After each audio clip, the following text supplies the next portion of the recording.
have to come. Come on, Cookie. Come on, buddy. And you would take her too. Just take mom. Just take mom.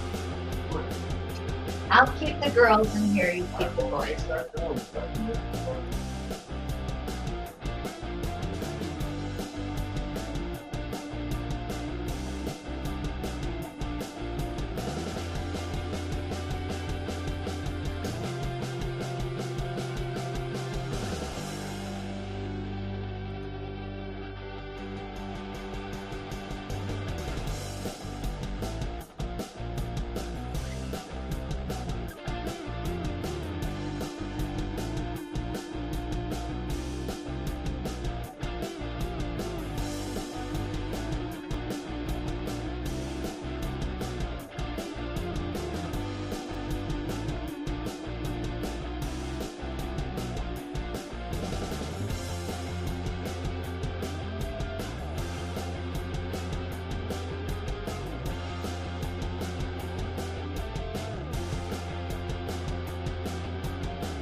Good evening. This is Len Dorman. We are here for Southern Fried Paranormal live and in charge at WLFEDB.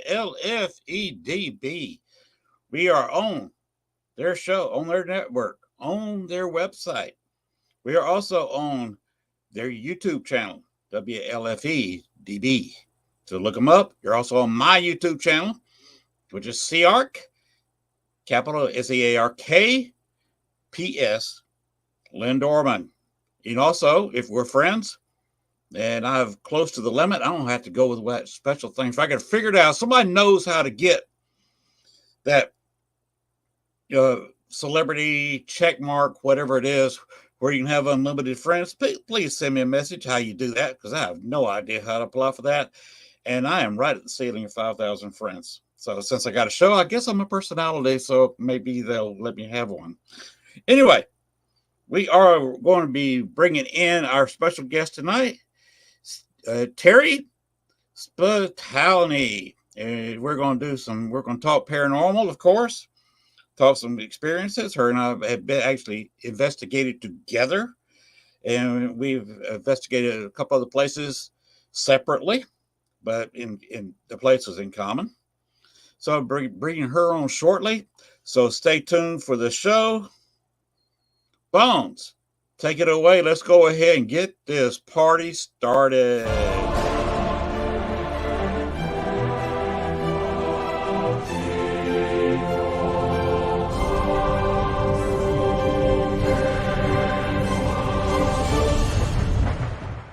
Warning, the following video contains strong language which may be offensive to some viewers and or inappropriate for children. The content within this video is intended for mature audiences only. Southern Fried Paranormal with Len Dorman featuring Bones. Catch us on Spotify, iHeart, iTunes, Spreaker, Facebook, Stream, and everywhere else you catch your podcasts. And of course, WLFE-DB.com. Now, from the backwoods of southeast Arkansas, right beside the Bayou Bartholomew, the longest bayou on the planet, broadcasting from downtown metropolitan Cane Creek Township, here is your host, Len Dorman. Hello, everyone. We are here. We are now. We are live. And if you're seeing us on a podcast, it's recorded everywhere you can get your podcast. Hello and welcome to whatever time of day it is whenever you're watching this show. But welcome to our YouTube subscribers, and both on the WLFE YouTube and my own, the CRPS YouTube. Like, share, and subscribe as normal. If you're watching on Facebook, I hope we're friends. If we're, of course, we're not, you're not watching this on Facebook, are you? So, if you got anything, just let me know. Got any questions? I will be opening up the chat room. You can use the chat room on Facebook, or you can use it on YouTube. Sometimes the Facebook does not come through here to StreamYard. Usually the YouTube does, and I advise anybody who wants to watch a show, watch on one of the two, and it is on two places on YouTube. That's the best place to watch it. Okay, we are, as advertised, we're going to bring on a special guest tonight. I hope I pronounced her name right. Tari Spitalny. I hope I got that right. She's going to punch me in the face just like Will Smith did Chris Rock. So we're going to bring her on right now. You said it perfectly. Better than most people. Hello. I'm just making my camera straight. There, that's better. No, that was great. Thank you. Oh, do you know a Jail, Jail? I do. I do know that. He is on a YouTube chat room. Don't know which great. one, but he is watching the show. So we both say hello to him. She. Okay, she.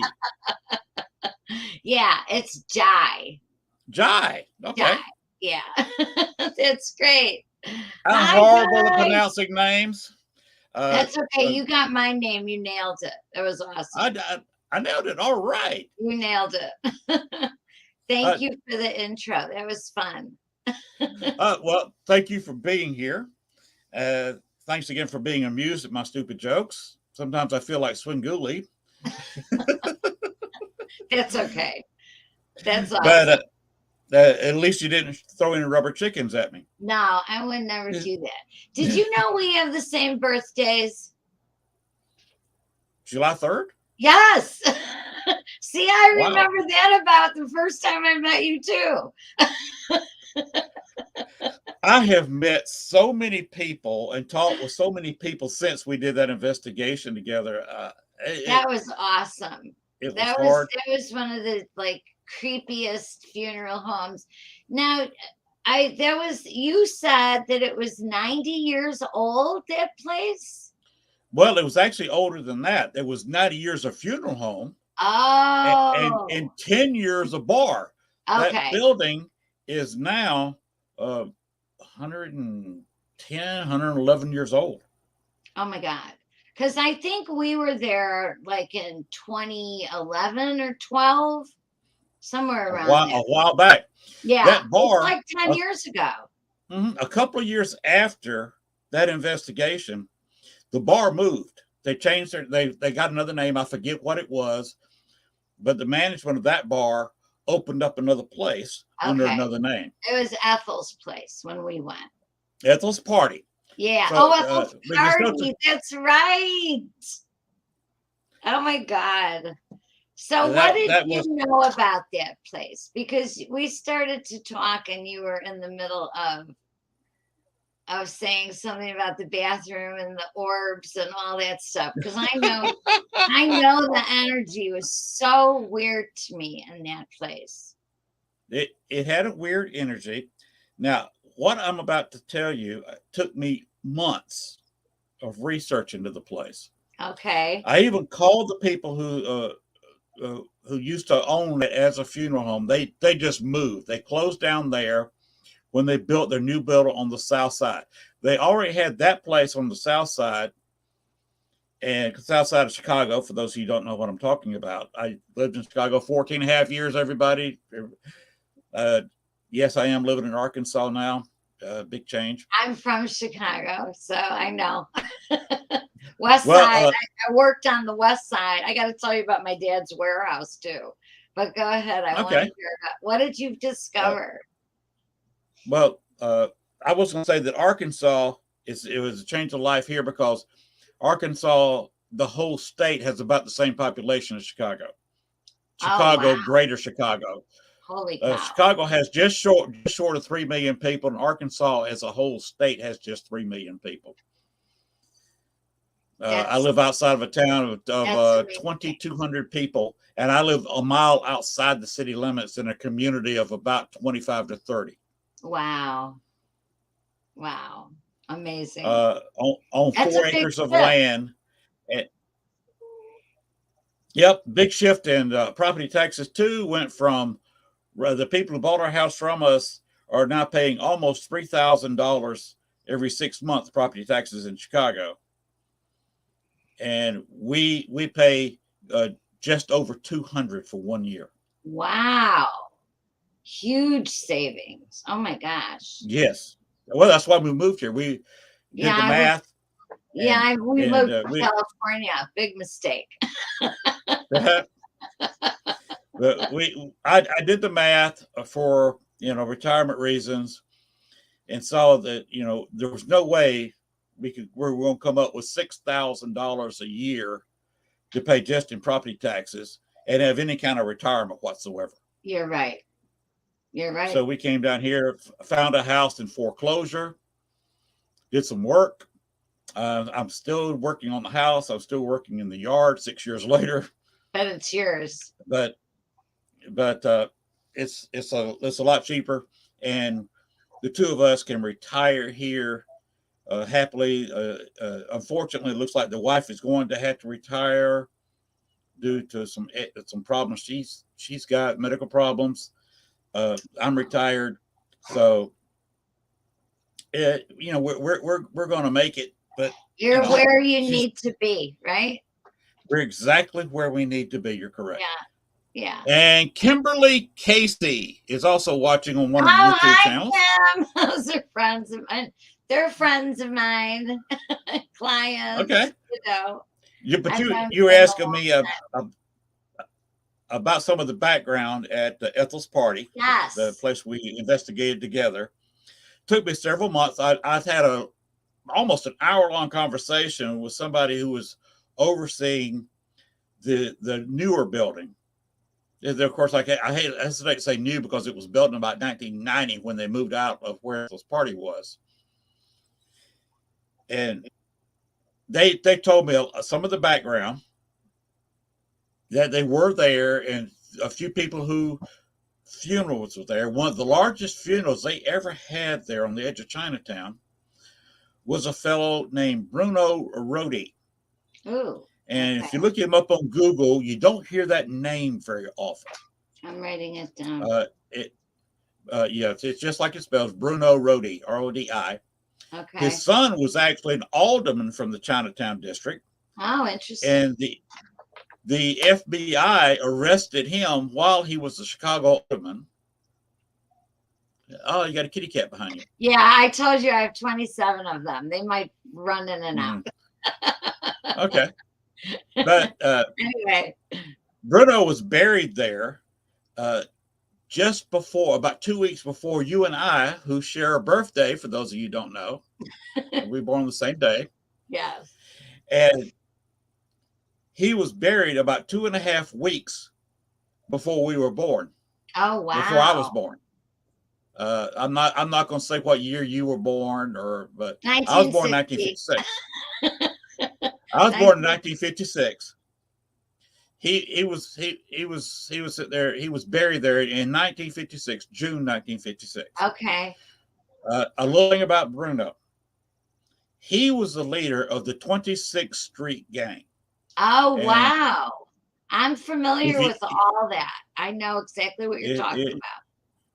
Do you realize what corner we were on when we were in Ethel's party? I don't. I know we were off the highway, right? Right. Weren't we near the Eisenhower? Yes. The corner we were actually on is 26th Street in Wentworth. Oh, that's right. Right. I know So exactly where we were. That was the very center of the 26th Street Gang. Okay. Yeah. And my father, I grew up on 22nd, Cermak and Kedzie is where our warehouse was. Okay. I'm very familiar with that whole area. That I know what gang you're talking about. Yeah. So that's pretty scary. If you go down Wentworth to the L station, yep. You look across there where Wentworth starts there at the block just down from the L, and you see a 2 or 3 story building that still has a grocery store on the ground floor. Oh, wow. Bruno's parents ran that. Okay. Back in the early 20th century, or very early 1900s. He grew up there and was living upstairs, of course. Like how many businesses had the owners living upstairs in the early 1900s? Almost the majority of the businesses across the country. Right. That's where he came up. To do. And he came up, he didn't want to run a grocery store the rest of his life. He came up in the Italian gangs because his father was full-fledged Italian. He took over the 26th Street Gang early in the 19 teens. Wow. And it was known as the Black Hands Gang. And if you're familiar with that, aren't you? I have heard of them. Yeah. I mean, the one that was circling the west side where we were at, because that is more south, was the Latin Kings, of course. Yes, the Latin Kings. Yeah, yeah. But so the Black they were Hands, like rivals, I think. Yeah. The Black Hands group used to they met immigrants when they first got to Chicago, and they got them jobs. Because that's the first thing they're looking for. You come over, you got 5 cents in your pocket. You got to have a job. Right. They have to, exactly. They get them a place to live, and usually someplace they owned or buddy owned, and they would get them a job, usually working for a buddy or working for them directly or indirectly. And they took a little piece of your salary every time you got paid. Yes. And if you didn't pay them, you found out what Black Hands meant. Yeah, I bet you did. Up close and personal, upside your head. Yeah. As I said earlier, kind of like Will Smith and Chris Rock. Yeah, you did. Except in this case, it was a balled up fist, and you didn't stand there and take it. You usually hit the floor on the first lick. Oh my God. And you got several just for missing one payment. Well, this was the gang that Al Capone took over when he arrived from New York to Chicago. So let me just say that our warehouse was one of Al Capone's breweries. Ah, and it was nearby to this funeral home, just a few blocks away. Isn't that, it's bizarre, right? Yes, of course. We're talking Yeah. about South Side of Chicago. We're talking about 19 teens and that going into the 1920s. Yes. Yes. So of course, South Side of Chicago. Who ruled the South Side of Chicago in there in that time? Al Capone. Yep. He sure did.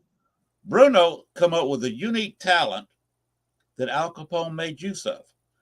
Bruno did some time in jail for extortion. That was a Okay. mob trademark. Not Extortion. surprised. What he did, he would set a bomb under somebody's house, call them up, and say, "I want." And the one he got caught for was, believe it or not, in the 19 teens, $40,000. So I guess it must have been a Gold Coast home for that kind of money back then. Oh yeah, that is a lot. That's $1 million today. Yeah, Yeah, easily. easy. Yes. And he told him, if you call the police or don't pay me the money, I'm going to blow your house up. Wow. So of course the guy called the police immediately, and of course Bruno blew his house up immediately. I bet he did. But the police caught him on this time around, and he did some jail time for that. Al Capone took it over, and Al Capone used him as one of his 2 primary bomb people. So when you read in the records or see it on TV or be in a movie or be it some kind of special where Al Capone blew up something, blew up a car, blew up a house. I know he blew up a lot of things in Chicago. It was probably Bruno Rodi who blew it up. That blew it up. Yes, he was the one that set the bomb. And he was buried. His funeral was at Ethel's party. He was on display there for a while, right there on that little stage. On that little stage, I remember that stage. That's where that's where they put the bodies. Yep. And that's where he was on display for a while. Oh my God. He was in. If you remember going down in the basement, you went to the cold room a little bit, didn't you? I couldn't hardly get anybody to go in there with me. I did go in that weird room that was in the basement. Yes. Yeah, I remember that room that was off to the side. What did you feel in that room? Well, when I noticed that it was very cold in there. It was super cold. And there were sections of that place that just felt thick. The energy in there was real thick. And I remember that in there. And I think it was either Frank or Mike that had a camera going on, and there was a lot of movement in there. Is that right? Yes. That is Okay. that. Frank would not spend, even with me being in there, could not take that room more than about 5 minutes. Oh God. And he Yeah, would I not don't think go in I there by stayed in himself. there long. The bartender who was hosting all the investigations there, she would not walk in there by herself. Yeah, I wouldn't go anywhere there by myself. Okay, we have a new entrant in the chat room. I see. L. Bojangles. Awesome. That's nice. They're listening to our ghost stories. Korea is coming here shortly. Good. So okay, love it. hey, the more the better. This is I try to run this show as a good time show. It is. You're just a great guy. That's why. But Frank would not spend any time in there, and very few people spent more than about 3, 4, 5 minutes in that room. Yeah, you couldn't. It was almost suffocating. I was the only one who could, because I was not going to let him run me out. Right. Would you believe I spent several hours in that room by myself? No. Over the couple of years. Yeah. Wow. At one point, I got somebody to go in there with me, and I did not investigate more than a couple of places with this guy. I'm not going to name his name. Let's just say he's this guy or that guy. Okay, this guy. Okay. He had a FLIR in his hand. It was a still camera. I think it was just a still, or maybe it was video too. I don't remember. But he had a FLIR, and he was looking directly at me, and I had a full spectrum camera on him. I Okay. was rolling. If I got a camera in my hand, it's rolling. You guys took so much footage that night. We were Oh, there. yes. Like And- hours and hours and hours of footage. Yes. Yeah. And remember. most of it still has never been edited because it's just too long. Yeah. There was like 600 hours of footage Yeah, that's the thing. between You the got 10 of you that were down there. Yeah. It was a lot. you got 5 or 6 people. Each do a 6-hour investigation, and they record every minute of the 6 hours. Yeah. But multiply 6 by 6, and that's how many hours of video you have to look I at. know. Plus, everybody going with the cameras. You got 1,000 There was photos. a lot. Yeah, there was a lot. I think Mike and Frank had literally like 60 hours between the 2 of them. Yes, That, easily. you know, because they had so many different cameras going at the same time. And, you know, oh my God, full spectrum cameras were down there. The I remember regulars. all of that. That was great. But anyway, he saw through the FLIR something was moving there that was showing heat. So I felt it because it was dark to me. All I could see was the full spectrum, and so I started feeling around with my hands, and we have a new entrance. Hi, Mom. Yeah, I have a lot of kids. Okay, well there apparently is one. Hi, Amira. And I'm anyway, I scared started to feeling come out. around, and it was an extension cord hanging down. Oh, So I felt down to the end of it. There was nothing on the end of the 2 bare wires. So I said, was this thing plugged in? I'm sitting here touching bare wires, not knowing if it's plugged in or not. So I felt the other end, and it was not. oh my God. Why was a wire Hanging there. hanging there to start with, but 2, showing heat on a FLIR camera when it's not plugged in?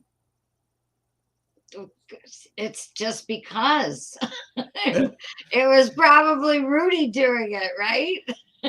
Probably. And Yeah, a few minutes messing later, with you. you saw that black hat I wore. Yes, I did. I remember. Yeah.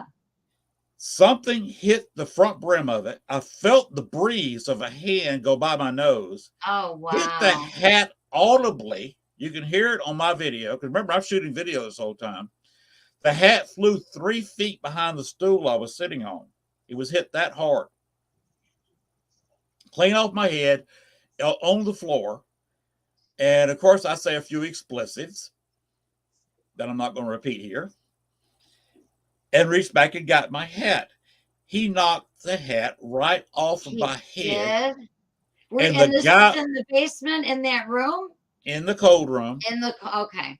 And the guy I was with, I said, I will never investigate with again.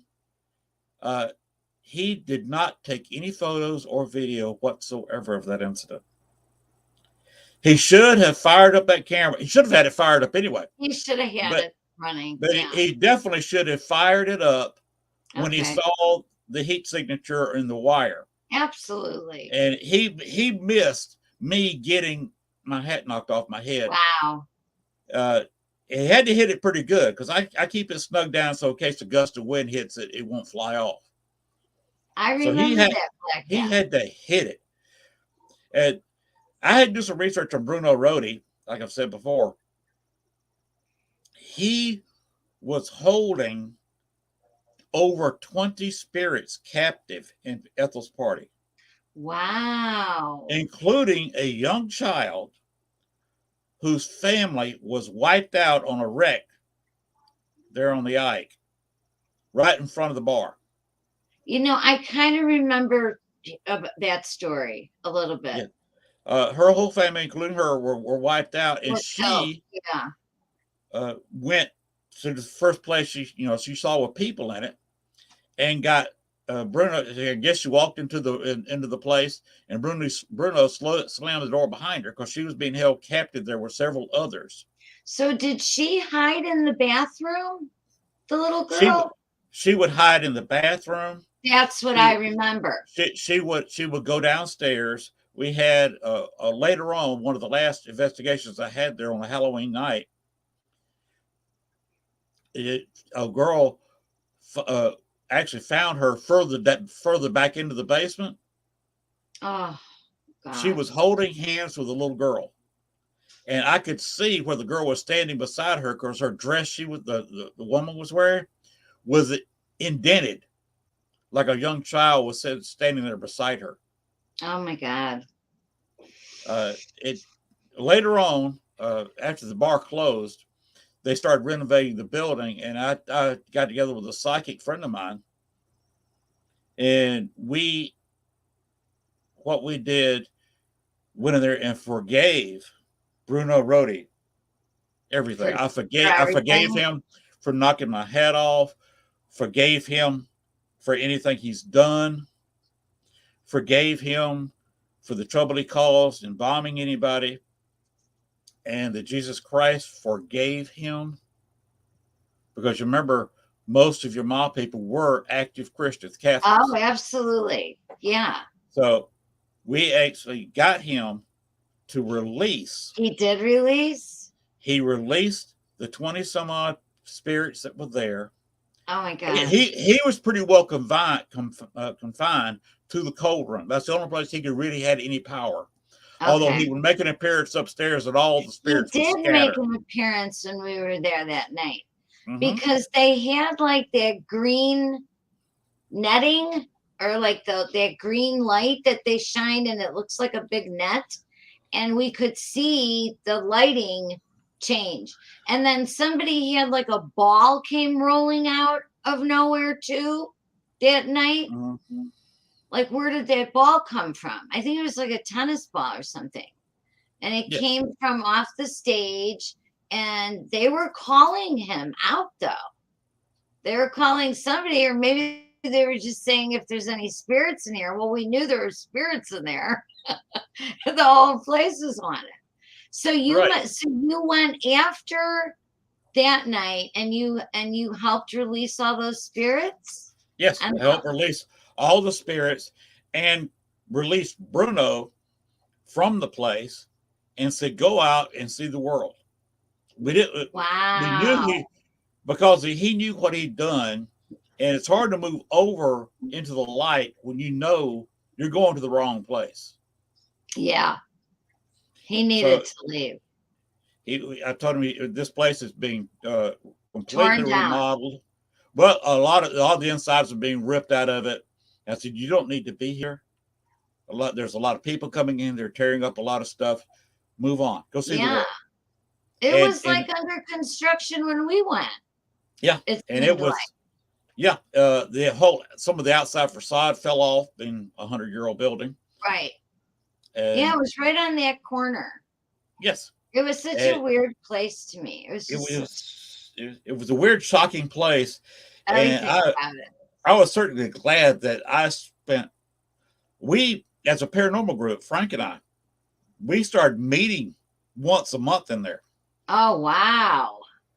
Yes, we were meeting. Cool. We were meeting twice a month, and we'd meet one time a month in Ethel's, and the other time we would meet at the Red Lion on Lincoln. Oh, yeah. I had dinner with Frank at the Red Lion one time, and his daughter, and I think Mike was there. I was from Chicago. Yeah, that's another creepy restaurant. Yeah, it was a fairly new restaurant, but the bar came out of the original Red Lion, about half the bar, the old-fashioned part of that bar that was in there. Yes. Came out of the original Red Lion.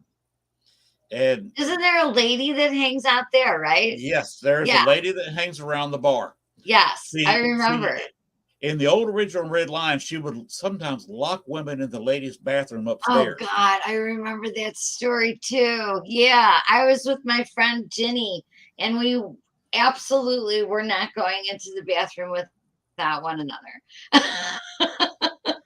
That would have been remember it all. Yeah. Because there we are, a paranormal group meeting twice a month in two different, very haunted places. Did you ever go to Klaus in Cicero? No, I did not. Okay, that was another creepy place. It had a lot of history in there.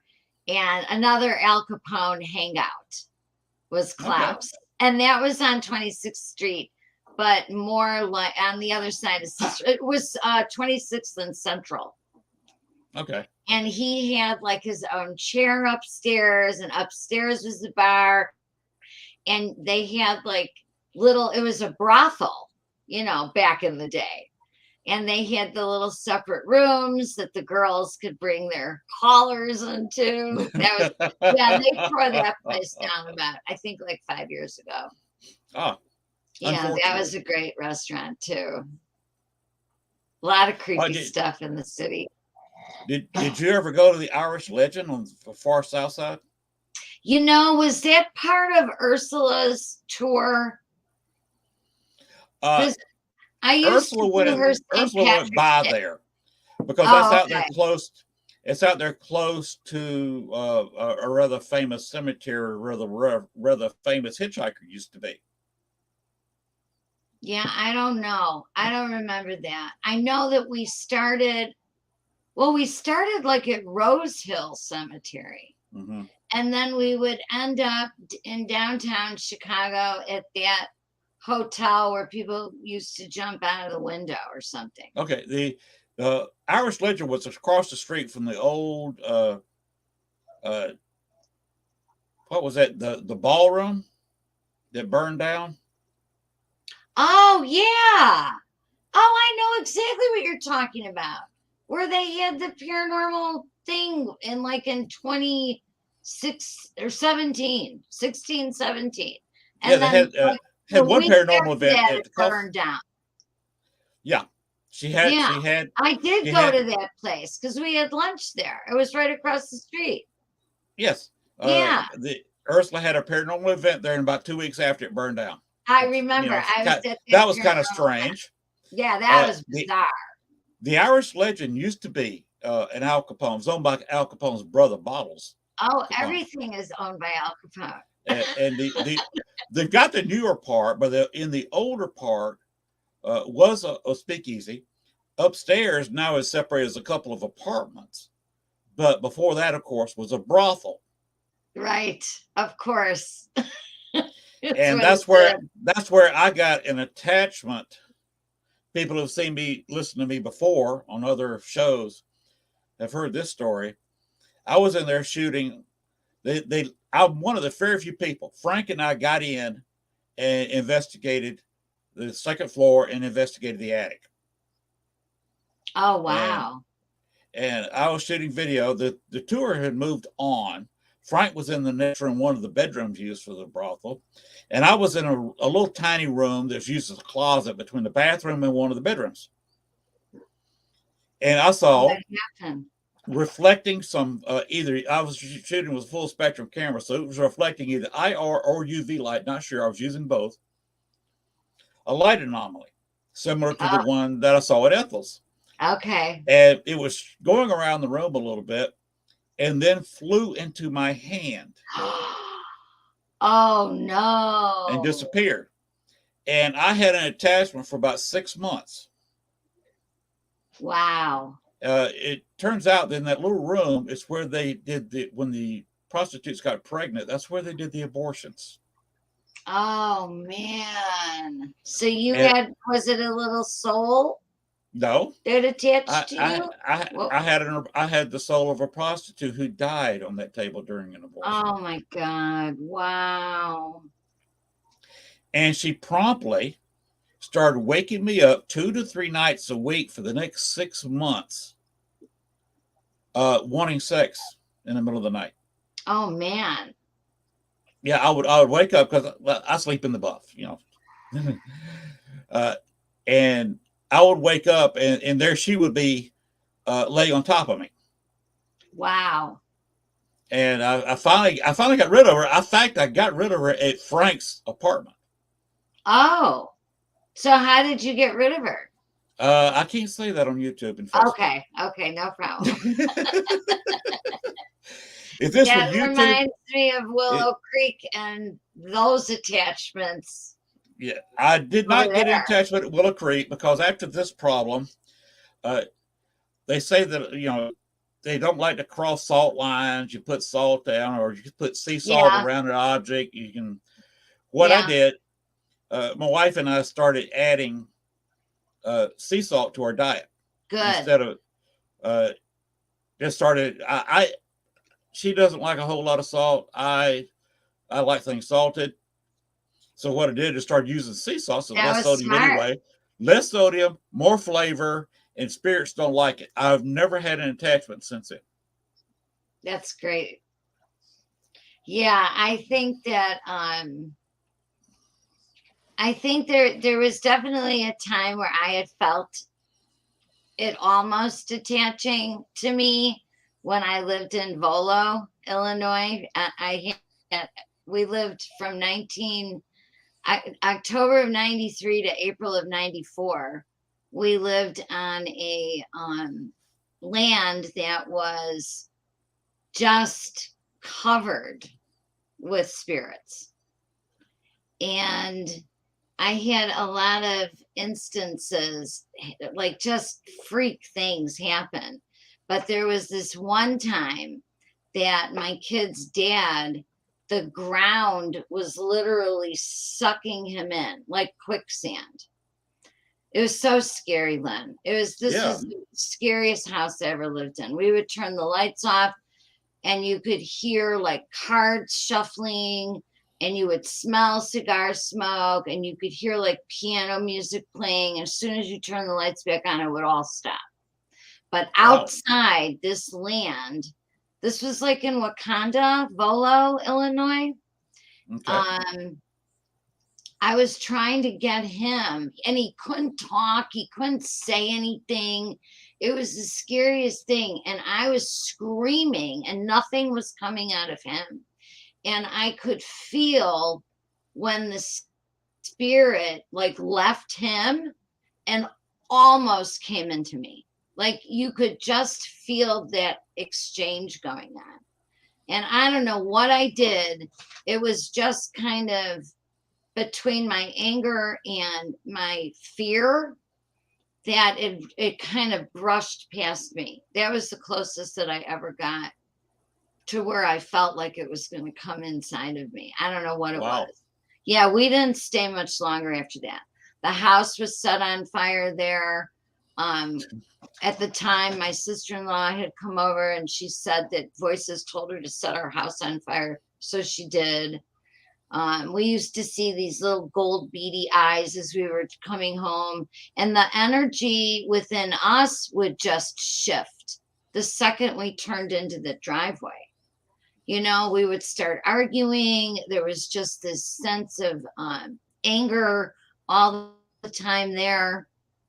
And yeah, a lot of scary things happened in that house. We moved out the week after Easter in 1994. But that's scary when, spirits can really just do that to you. They can just take over. They can if you're not careful. Yeah. You have to find some kind of control. And I finally found a control and just got tired of the attachment and shook it off. Do you know a Donna Brown? I do know Donna Brown. So I guess we can all say hi to Donna Brown. Hi, Donna Brown. She was finding our conversation fascinating, and that's nice. That's why we're having the conversation. I think most people know that I'm very interested in paranormal. I always have been. I wanted to tell you about our warehouse real quickly. Go ahead. Be my guest. My dad in 1964. My dad was part of the Depression, lived through the Depression. And his father, his grandfather, my dad's dad was a Holocaust survivor.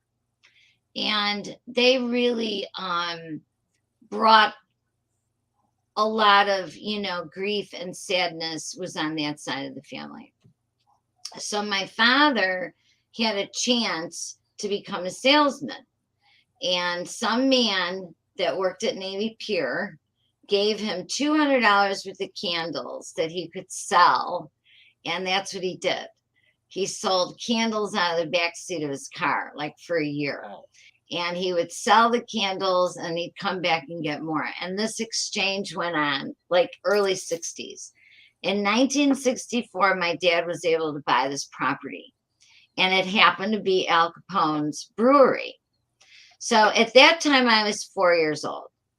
I would go to the warehouse with my dad every weekend. It was 60,000 square feet, and it was 5 stories high. And it was one of the most, to me, like, I knew that there was stuff going on in there. Even at that little age, I remember being fascinated by it all and seeing things. And, you know, my parents thought I was nuts. And it's like, no, I'm not. You know, by the time I was in first grade, I knew that there was a ghost in there by the name of Buddy. I knew how he was killed. He told me he was smashed by the barrels of beer that the what are they called? The conveyor belt broke. He told me this. And the barrels of beer smashed down on him, and that's how he died. And my dad was like, you're crazy. You know, you're imagining things. These are all imaginary friends. And it's like, okay, whatever. Well, as I grew up and as I learned more about the history of that building, like, I know there's stuff going on in that place. There was just no doubt in my mind. So my father would look at this cat. She just can't get enough of it. Would lock up at night. And I think like by the 70s now, you know, he had an alarm system put in, and he had a guy named Sal that lived right across the street from the warehouse. So Sal watched the place, you know, but it was a big warehouse. And my dad would always get calls in the middle of the night that the alarms are going off. Well, I knew why the alarms were going off. Somebody was tripping. There was nobody in there, but they would walk past those motion sensor cameras and they would set the alarms off.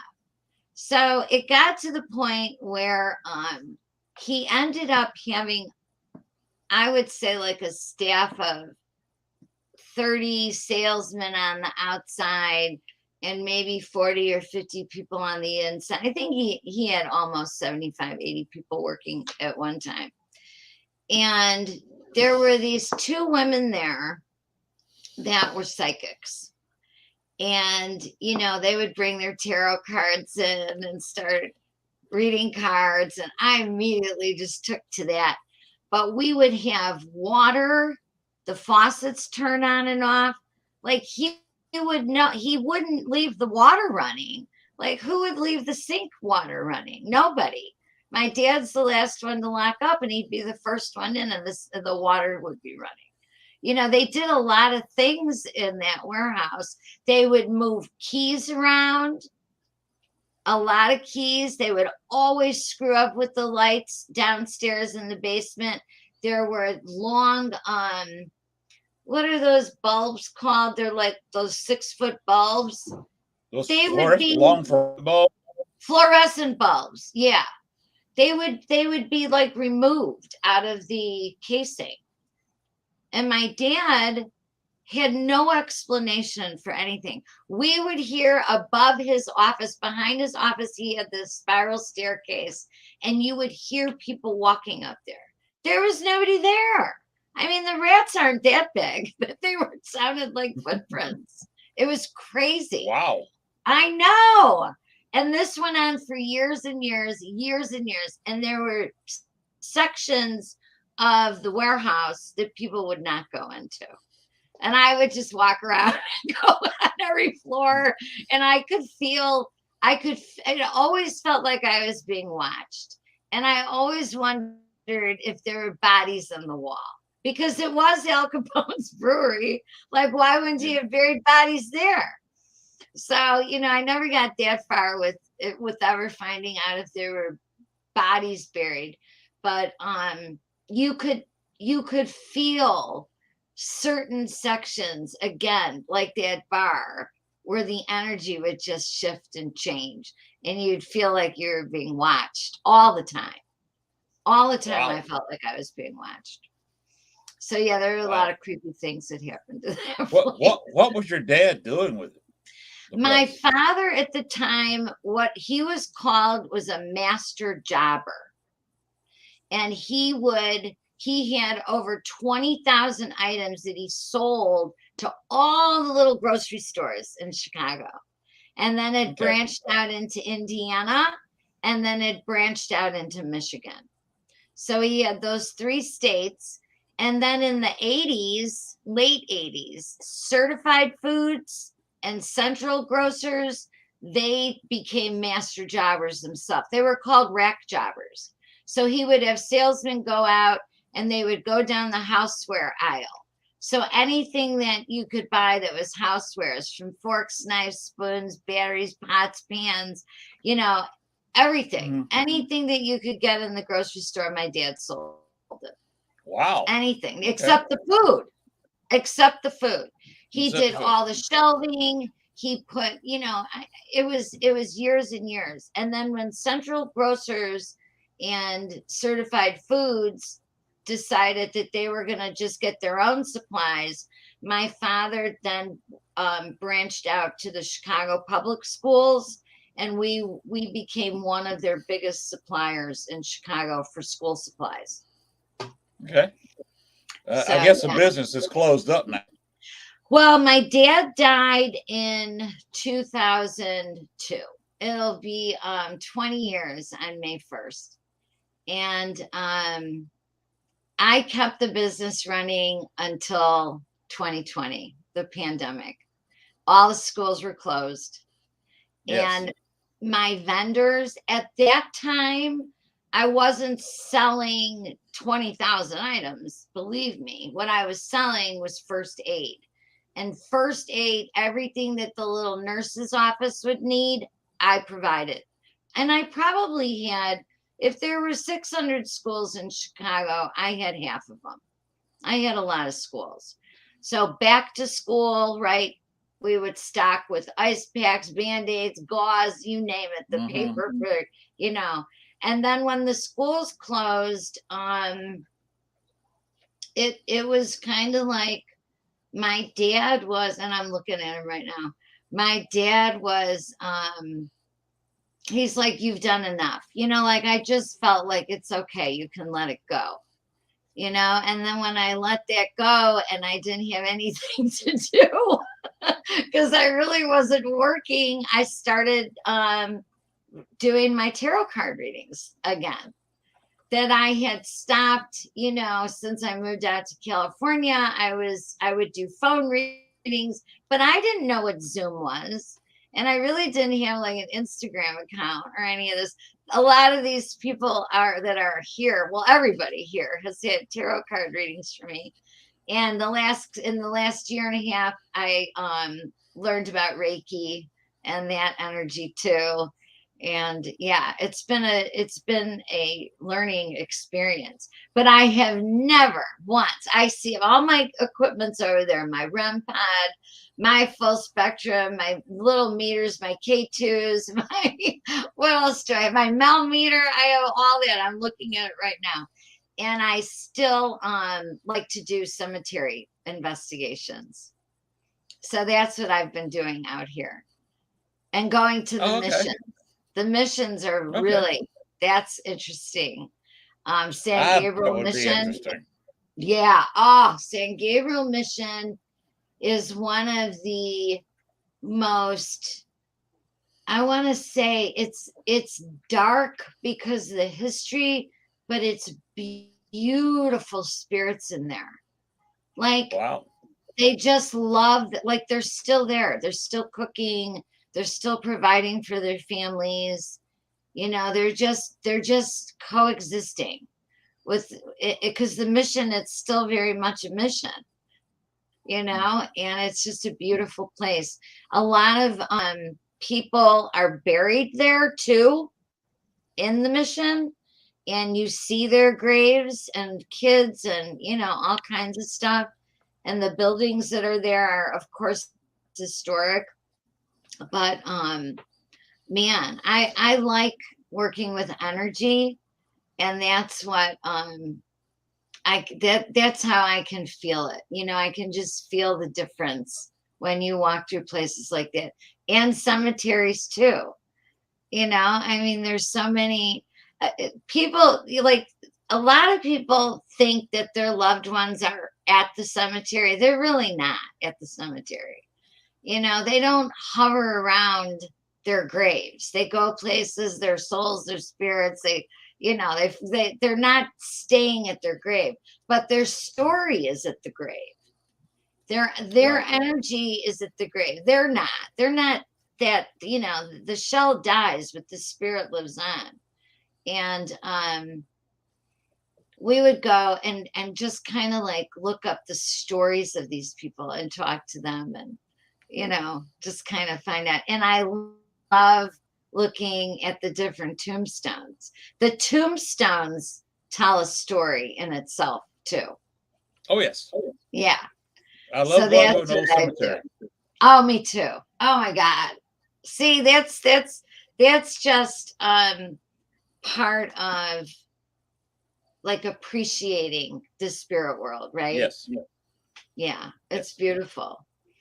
I Okay. remember I would make like do scavenger hunts to find certain kinds of tombstones Mhm. and have them scattered all around the cemetery. So yeah, that's great.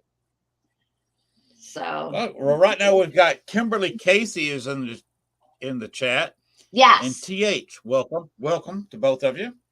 Hi guys. Yeah, Kim's been here. Hi Kim. She's still here hanging on. So Kim is very gifted with the spirit world. And yes, I love reading the tombstones. Yeah, it's very cool. Um Kim Kim is one of those people that spirits come to her. And she doesn't acknowledge that she's a medium, but I've been telling her that since I don't know 2010 or 11 that she's been, no, I think like 2008. I've been telling her that she's a medium, and she is, but she's kind of scared of the spirit world. There's nothing to be afraid of, right? There's nothing. No, there's nothing really to be afraid of. Unless of course they attach themselves to you. Then we have Yes. another. That's And another issue. that's a whole nother story. Grateful OM Life is. That's Deborah. Man, she's on your side of the world. She's in South Carolina. By the way, exactly where are you? You said California. I am 30 miles north of Los Angeles in a little town called Canyon Country. Okay. So I live in the valley. Okay. Let me give you one name. You can look this up later. Don't do it now. I got Bruno. She is out of the. She's not a paranormal person, but she lives in Death Valley, and she is a very fascinating person. Her name is Wonder Hussy. Look her up on YouTube. She has a YouTube channel under that name, Adventures of Wonder Hussy. Okay, I got it. Look her up. She covers a lot of ghost towns and formations. She lived in Vegas for a while. She moved about a year ago out into Death Valley itself. She found a guy wanting to sell a compound out there. So she lives on the edge of Death Valley in the community near Pahrump. Okay. And so you might find her fascinating. I'm sure I will. I know where Death Valley is. She goes to a lot of scenic stuff in Death Valley in that immediate area, and she does a great job. Her page is financed. I mean, monetized, whatever you call it, from YouTube, and that's how she makes her living. I'm gonna look. She's got that many followers. Death Valley is about, I would say, it's not more than 2 hours for me. It's about an hour and a half, maybe like It's- 90 miles, something like that from where I'm and at. she's over North. there in your world, Yeah, in that your part. I love it. Uh, Thank you. so I just thought I'd turn you onto that. I'm glad you She's did. a very I'll fascinating person. absolutely look. Yeah, that's She awesome. recently had a bonfire of some nude posters that were taken of her about 10, 12 years ago. Oh wow. She had to get rid of them. She had a little accident. Okay. She had them stacked up outside waiting for the bonfire, and they had a little bit of a windstorm. And here's her and her sister. They got a chain link fence around their compound, but the wind got high enough where it blew these nude posters of her all across the desert. And here her and her Wow. sister are out chasing these nude posters across the Wow. desert Wow. out Wow. there. Yikes. So, such is life. You Yeah. got to laugh to keep from crying. Yeah, right. Exactly. Now, how you're kind of said a little bit about how you got in a tarot card reading. I'm a little bit fascinated by that. Okay. We're getting close to our second hour here, and we Okay. hadn't even touched the tarot card reading. We haven't even talked about Willow Creek yet. We ain't even talked about Willow Creek yet, and I we know kind of that- stopped talking. I want to We talk kind of about stopped Willow talking Creek. about the Irish legend. You said you went and ate lunch there. There Yeah. was a person on the staircase going down into the basement. There were two male employees that were, one of them apparently had a crush on a female employee. Another one Oh, was wow. sleeping with said employee. And out of jealousy, one person got hit under the staircase and grabbed the ankles of the other person going down the staircase. Oh, wow. And the little frame where the top of the stairs, they hit the head on that, broke their neck, and they died right there on the staircase. Oh my God. There's also rumors. I didn't know the story of that place. Yeah, there was. I just knew there was activity there. I didn't know somebody Yes. died in there. Yes, somebody had died in there, and the prostitute that I had to deal with died upstairs. There was also, of course, a dirt floor back in the day. Yeah. And when they built the ballroom across the street and were concreting it, either Bottles or Al, may have been Al, I'm not sure. Kind of history is not quite sure about this. Went across the street and talked to the concrete people and had them concrete the part of the basement at the Irish Legend. Oh my God. And the person who laid the concrete years later swore up and down that there were two covered up holes there that were about the size of graves that he concreted over. Wow. So rumor has it, and there's no way to prove this unless they busted up that concrete floor and went digging Right. to prove it. But there is a possibility there's at least two people buried in there. under the floor of the basement underneath the Irish Legend. Oh my God. I had no idea. I know exactly what place you're talking about. Didn't they Yes. have like a beer garden outside in the back Yes. too, or to the side? Yes. Yeah. Right. I'm pretty sure I was sitting out there. Okay. Because it was very, beautiful whenever that Yes. time of year was. Yeah. It's a beautiful place to go to. I've eaten out there many times. I've eaten inside several times. But I remember that was the a great farm. convention. Yes, it was. Yeah. About the farm. Yes, let's talk about the farm. The first time I went out there, I was investigating out by the corn patch in the back. Okay. This was my first visit there was before he tore down the barn. Scary as hell. Well, the other people I was with were on the other side over there close to the barn where the barn used to be. Right. and I was over on the other side.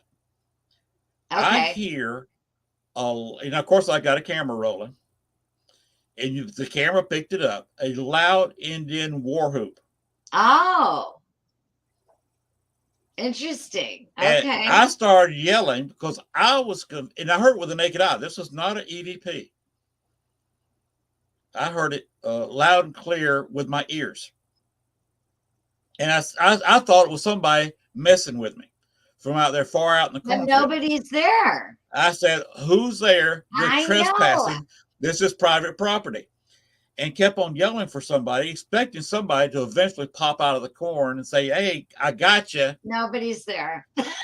Nobody was there. I know. was raising so much sand. The rest of the group came over to me and said, "What's going on?" I said, "I just heard an Indian war whoop from out here in the middle of the cornfield." Oh my God. It never occurred again. At And all? Ever? not that I ever caught. That's just Not that a when unique you thing. were there. Yeah. Not when I was there. One time where somebody I knew, again, I don't like to name names, good or bad, they went to the basement, and the caretaker that was there for a while, that would appear sometimes in the basement. Yeah. My daughter appeared. saw that caretaker. Wasn't his name John? The caretaker? I think his name is John. I think that's right. Yeah. My daughter freaked out. Saw him. Yep. So did this guy, and he went running out of the basement, and almost knocked a couple people down getting out of the basement. Yeah, because there was those little stairs. Didn't he have like 2 sets of stairs and 2 basements? Yes. Yeah, you went out, you had to go 2 or 3 steps to a door. Right. Make a right-hand turn, and then go up about 5 or 6 steps up. Yeah. Right. You had to go make a right-hand turn and go up about 5, 6, 7 more steps to get into the living room. Yeah. And he ran all those steps in a couple seconds. That's what my daughter did too. That place was so active. Like just incredibly active.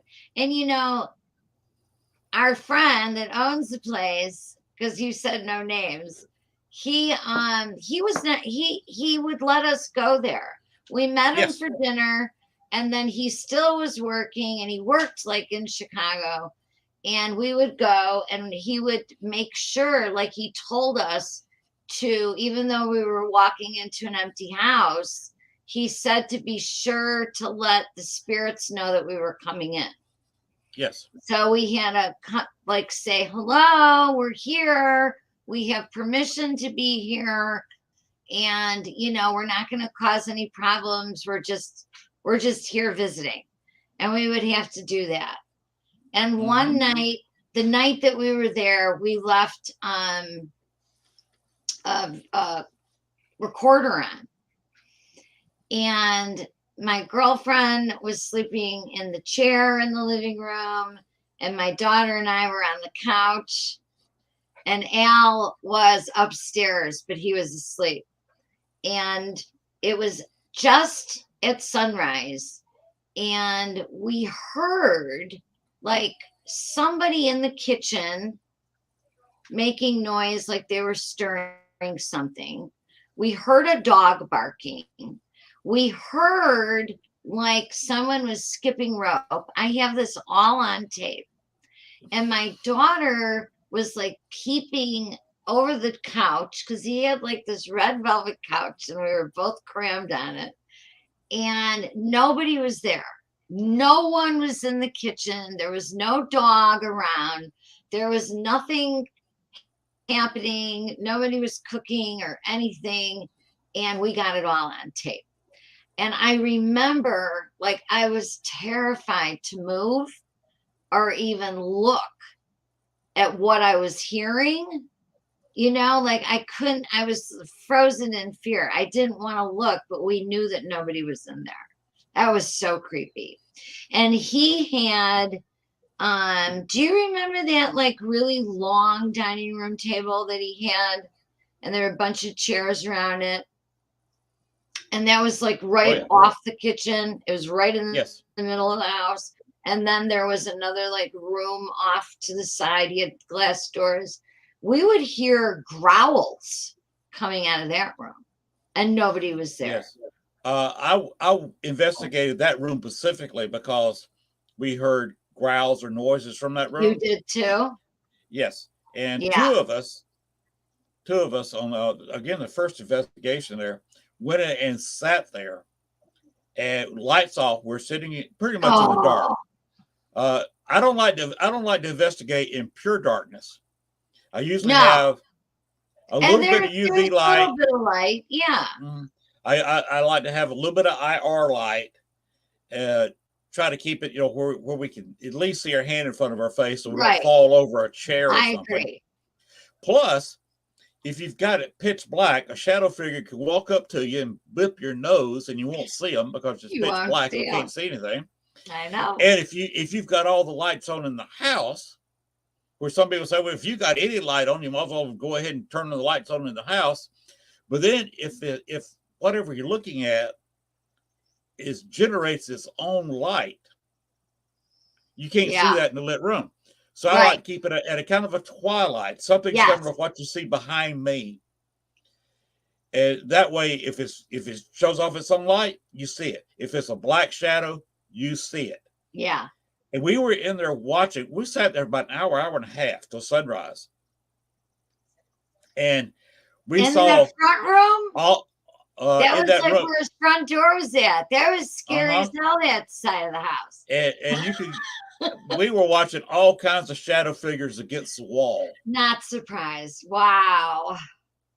And remember, we just had a little bit of light going in there, so it's not like cars are driving by throwing shadows up there. There wasn't any traffic. No, there was nothing around there. He was in the middle of nowhere. Yes, he was. Literally. I said not mention his name. I usually, when I got something to say bad about somebody, or this person did something, I don't mention their names. But, I know. Al's a great guy, and he's the owner. He's the owner of the place. So, and there's a movie about it, Willow Creek Farm, on YouTube. Yes. Yeah, so you could watch it. he has a picture of mine. He has my permission to put it in there. He is supposedly writing a book. Of course, he's like I am, authoring a book.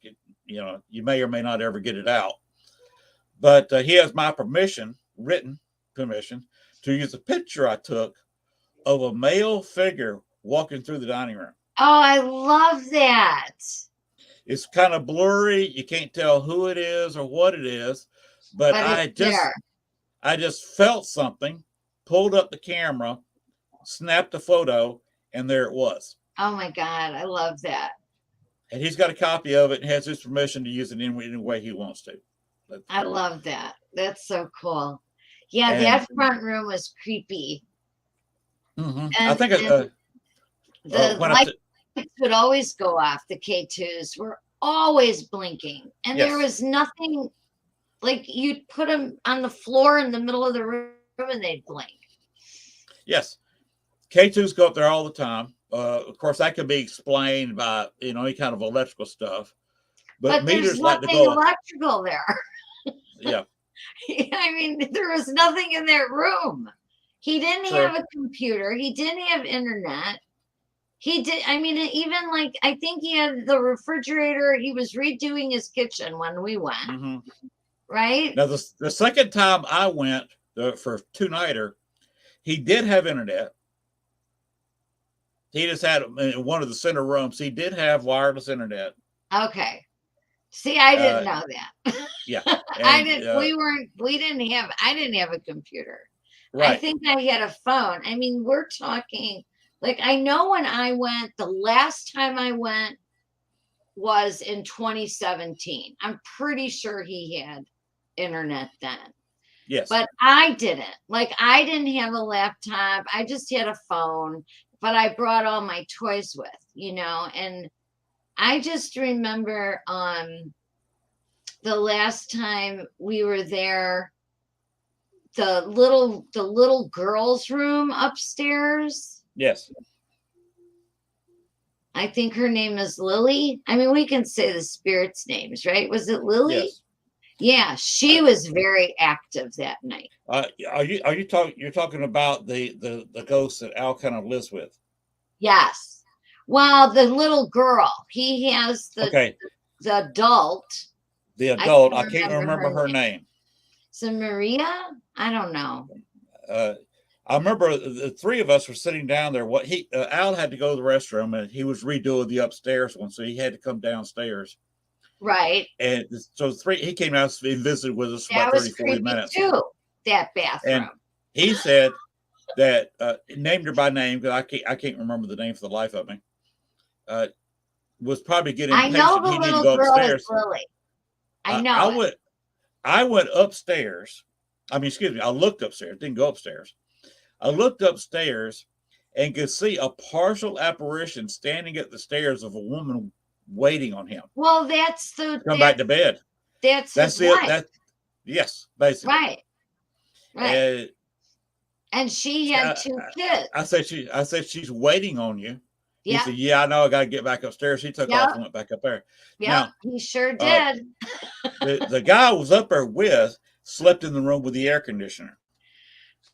Not Al's room, but the room with the window unit, small window unit air conditioner. I slept in the small room. That was at the top of the stairs. Right, top of the stairs to the right, I believe. Yeah. I slept in the room to the left. The little girl's room. The little girl's room. Right. And I told you earlier that after I was charging all my cameras, because all my cameras with the batteries were dead. So I was charging up all my cameras and look out, and there's a full body apparition of a woman going from the back of his house, the back door of his house, toward his driveway, which he said he sometimes sees a woman going toward his mailbox.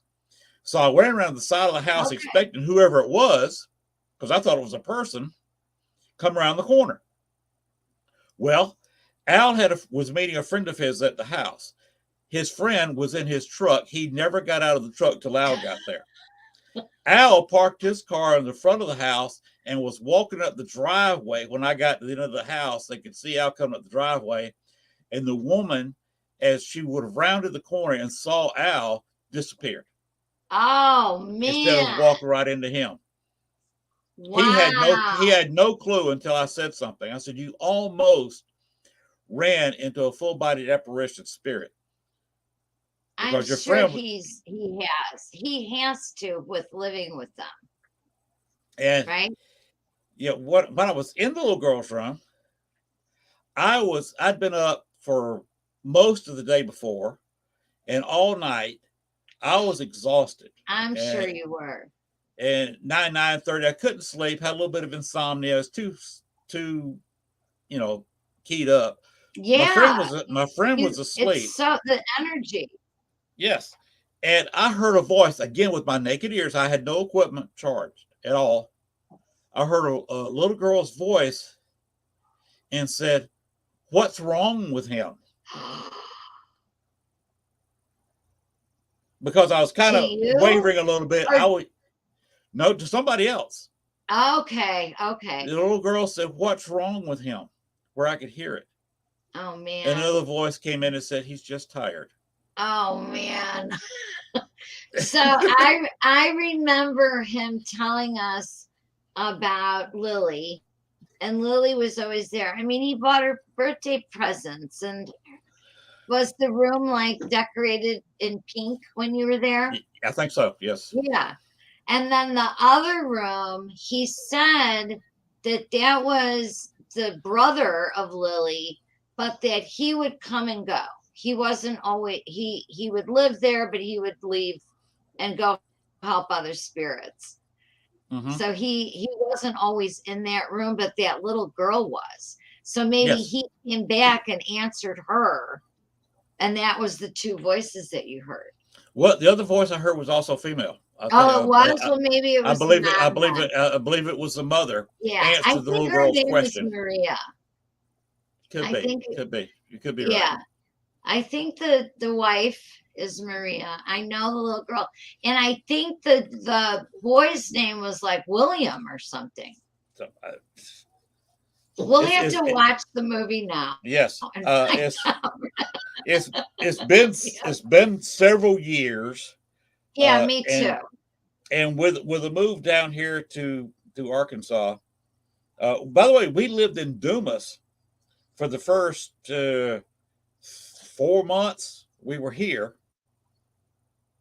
And you heard in the news recently, I don't know if you keep track of current events or not, a couple of weeks ago, there was a murder in Dumas. Oh. Where there was a car show and two guys got mad at each other for reasons unknown and started Didn't shooting. hear that. Yeah, and there was 4 people. I thought 3 or 4 people killed. It didn't make it all the way out to the West Coast. It was on the national news. You had to watch. I would have had to.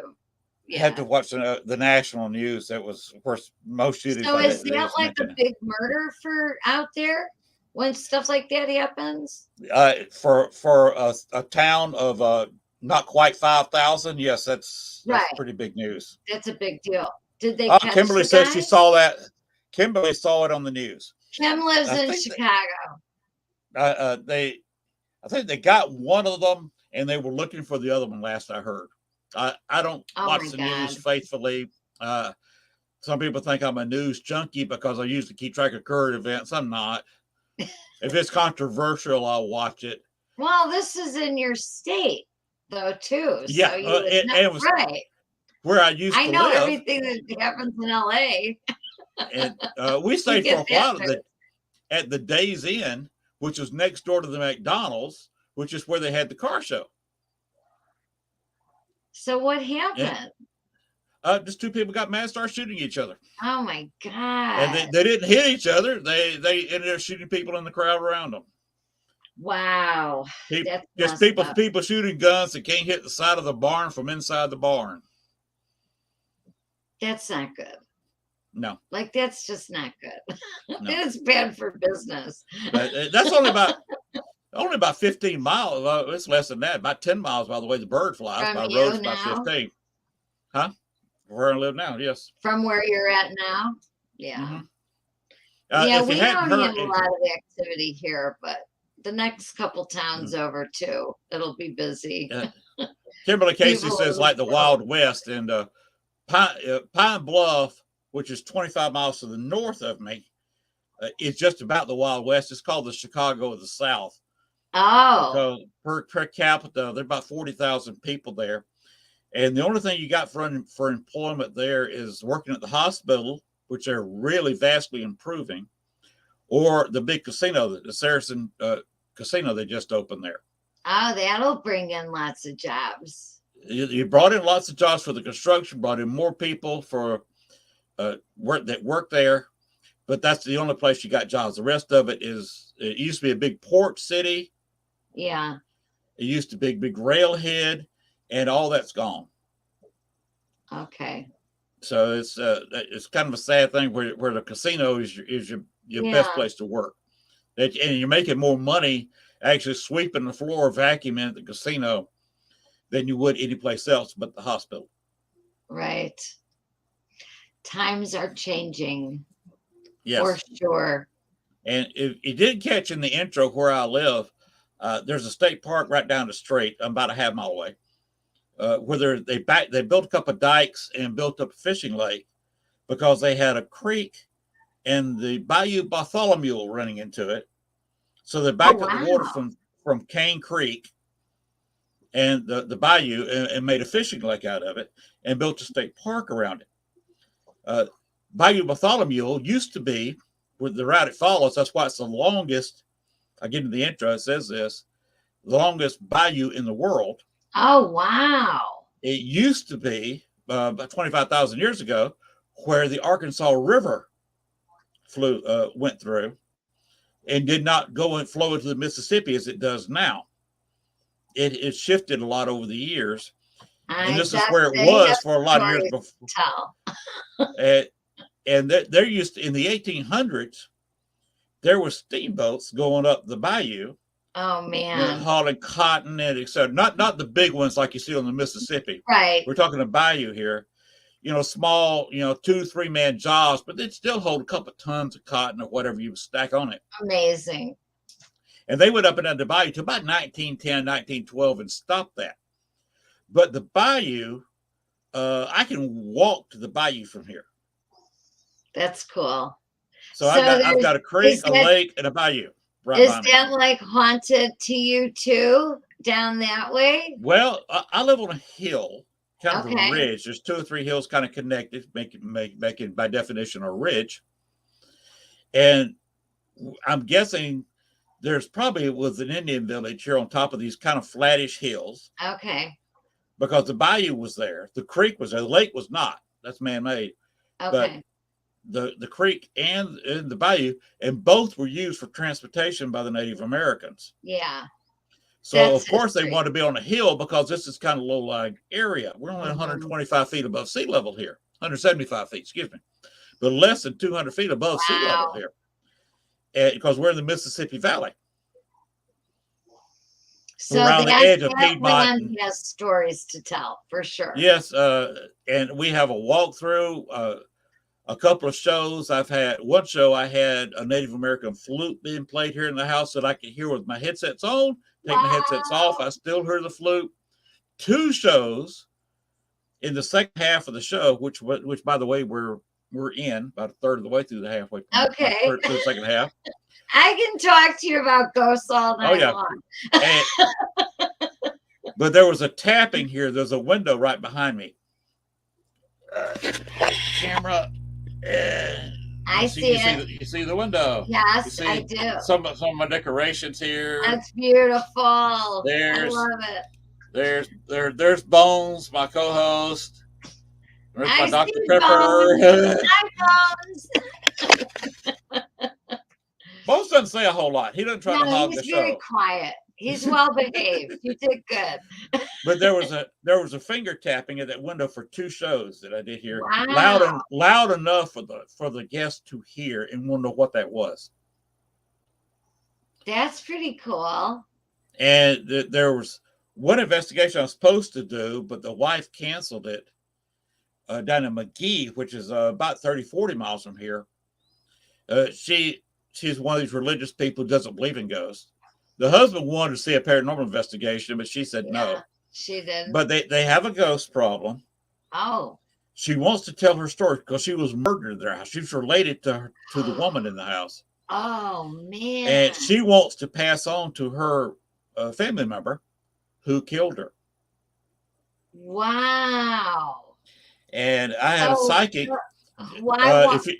If you're familiar with Chris Garcia, okay, the psychic Chris Garcia, he picked up on the fact and told me about a woman who was strangled, who comes through this my house here. Oh boy! So that's who's tapping on the window. I don't know who's tapping on the window, but he said a woman comes into the house who was strangled in her home. That's the girl from McGee. So she's probably visiting you. Yes, she's hoping. Are telling her story. Yeah, I'm telling her story. Right. And I would like to know, solve the mystery, why, but she will not tell me who murdered her. She wants to tell her family member. Right. But she doesn't want to talk to me. Has not talked to me since she canceled the home investigation, or the private investigation, I should say. So there's no way I can solve this. Oh. Since the ghost won't talk to me either. We have a walkthrough guy smoking a pipe that I think lives in used to hunt here. This was one of the oldest houses here. Everybody else lives in trailers here. We got the only real house, built house. Okay. And there was an old campsite right down there, still standing. I don't think anybody lives there anymore, where people used to hunt in this area. And we're having a lot of changes behind me here, out back this window. You got to go through about 2.5 acres of our property. That was recently cleared. The guy cleared over 20 acres of land. And so spirits don't like that when you disrupt their land like that. And he cleared all the land, cut down all the trees. That's and not and scraped it. Well, he's turning it from woods to, I think, a small ranch. Oh man. With that many acreage, he's either going to have some horses or cattle. I'm not sure which yet. He hadn't even started the house. He's got it staked out, and his house is going to make 2 of mine. Wow. So why did he knock down all the trees? Well, you can't raise horses or cattle without someplace Well, to I understand live. that, I mean, to run around. that really will disrupt the land when they Yes, when they and, start and doing he, that. I think that's why the Indian spirits are upset, because Yeah, basically he absolutely. cleared every bit of it. He didn't leave any old trees around the house or anything. Wow. He scraped all the way to the next road, and guess what is on the next road over? What? If you go about maybe a half mile further down the road, What? the old Cane Creek Cemetery. I was going to say a cemetery. I knew you were going to say that. Wow. Well, Cane Creek they're not happy either with any of You're that. right. Cane Creek is older than Star City. Star City wasn't founded till 1870. Cane Creek, the church here, which is about all there was back then, it held all the filing records when Star City was incorporated. Okay. It held all the incorporation records until they finally built a courthouse about 1880, 1885. Oh boy. All those records were held for several years, just right back here at the old Cane Creek Church. There is a lot of misdeeds.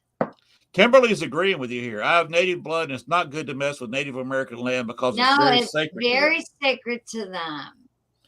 They're probably a little bit upset with me because I cleared a lot of big oaks from here, but I'm letting about half the property grow back up.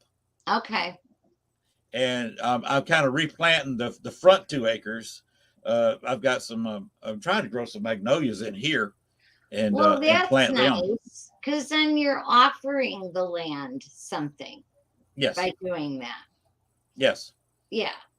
I'm trying to clean it up and make it presentable. You can't have jungle 2 feet from your house. Right. And that's how it was when I kind of moved in here. There's practically jungle growing up to the front porch or growing up to the back porch. And well, you can't live like that. Right. You have to do some things for that. Right.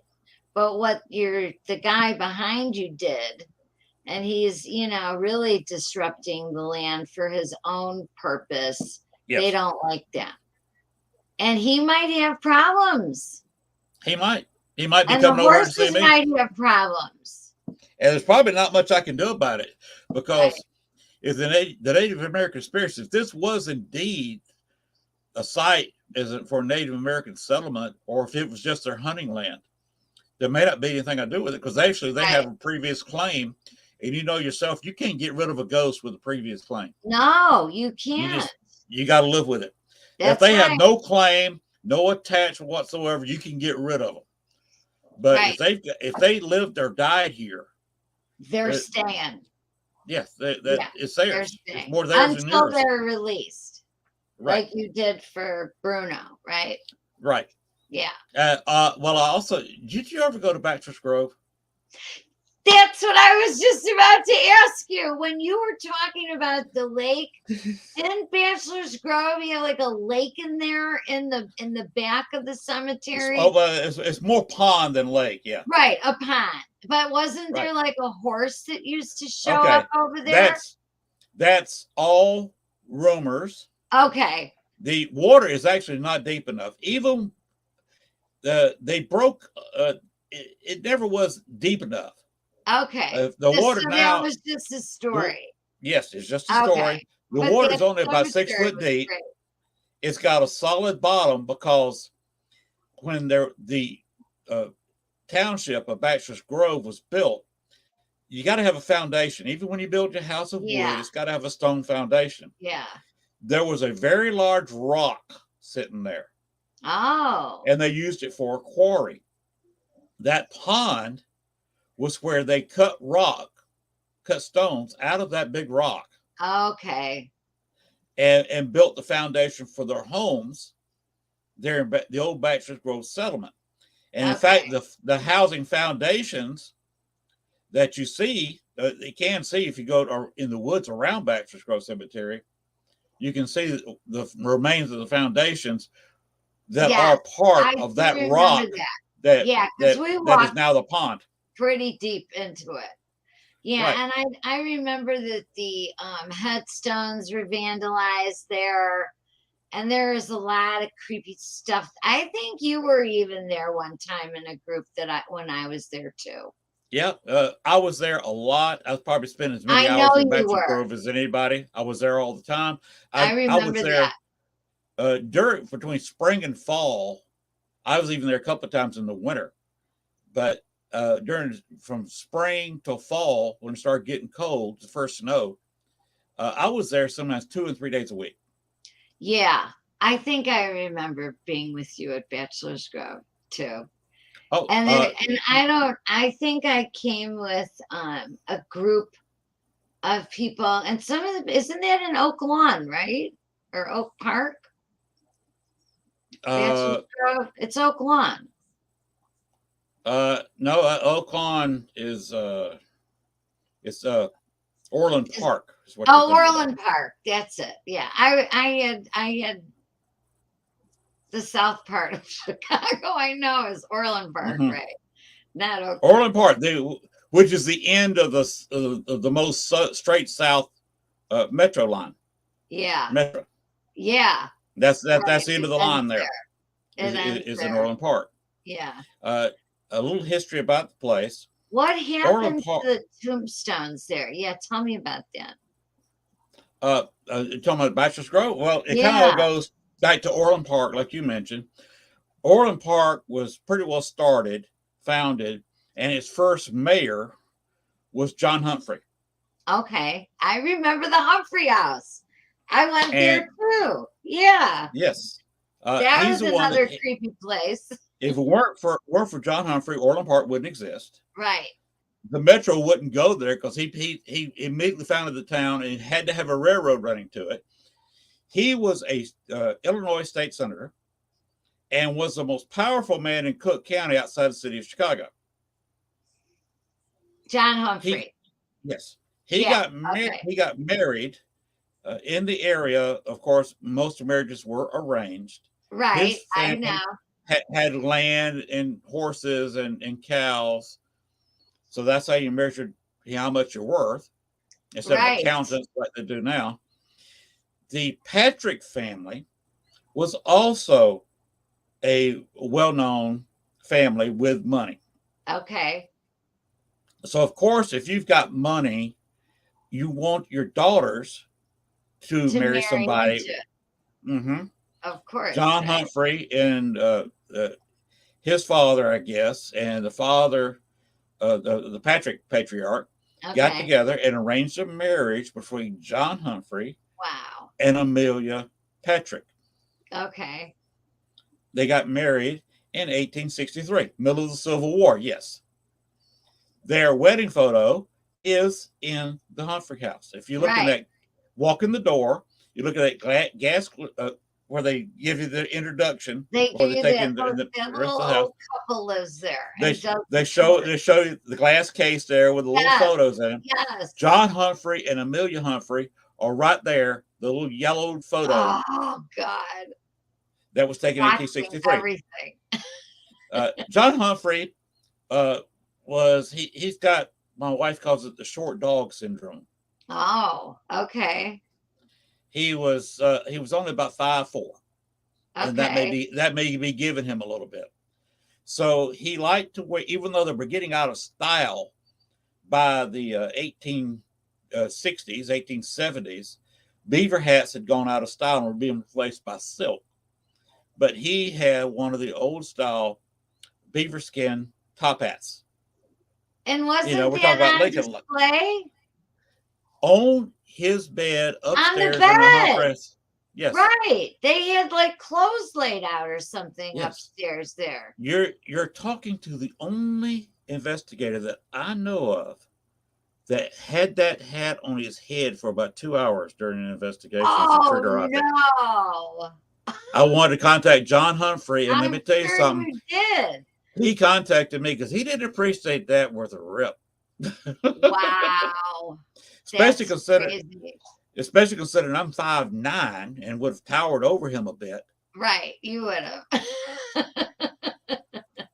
and was friends with his wife. Yeah. There you go. The reason I was friends with his wife is She liked because, yes, it's because I saw her a couple of times in Bachelor's Grove Cemetery. Oh, okay. She liked it almost every day, almost, not every day, but almost. And I set this up for a lot of people. I said, hang on, it's almost dusk. You're about to have an appearance. And she'd show up. And she would show up, and you could catch patches of her or just a temperature change walking across the cemetery. Mm-hmm. And she'd walk in, walk across most of the cemetery, and disappear. And the place will settle down until fully dark when the kind of evil spirits come out. Oh, wow. Why did Amelia Patrick Humphrey go to Bachelor's Grove almost every day at dusk? That's the puzzle. That the is clue a is puzzle. back at the Humphrey house. That Humphrey It's house. also got a note where their firstborn child. Now, afterwards, they didn't have another child till after 1869. I think their Right. next child was born in 1870. I remember the The reason kid. that's important was because the new cemetery, remember, Orland Park is brand new. Right. The cemetery was not taking burials till 1869. Ah, okay.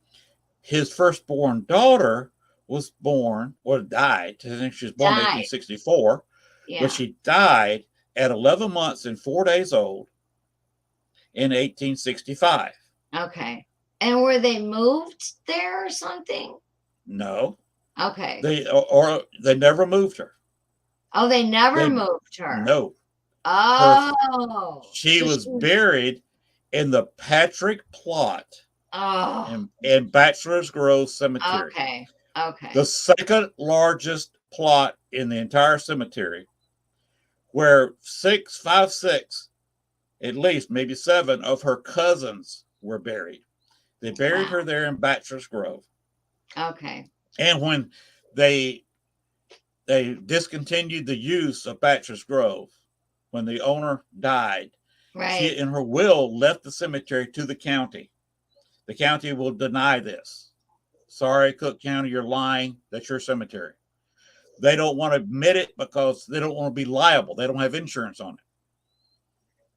So if you go in there, you trip, you hit the headstone, you bust your head wide open, it causes $5 million in brain damage somebody can fix. Normally in a fully fledged cemetery, insurance would cover that, and it's paid for. Yeah, the insurance company's not going to want to pay off, right. But it's still paid for because you got to have liability insurance. Right. And what they don't want to pay, Cook County doesn't pay a liability policy for Bachelor's Grove Cemetery.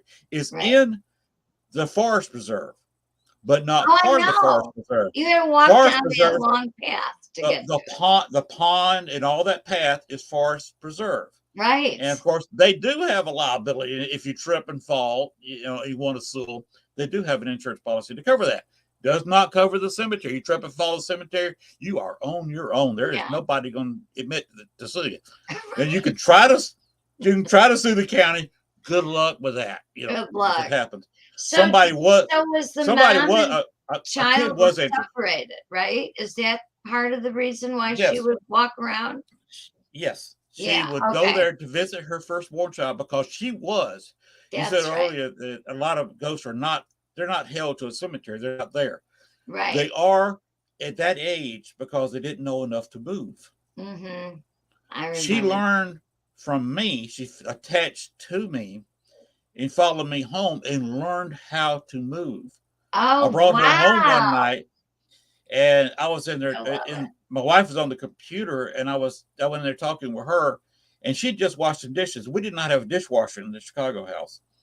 All of a sudden, we hear dishes rattling, and a Oh, bowl man. disappeared. 6 months later, we found the bowl in the bottom of a cabinet where we had to get down on our hands and knees to see where the bowl was. So she moved it.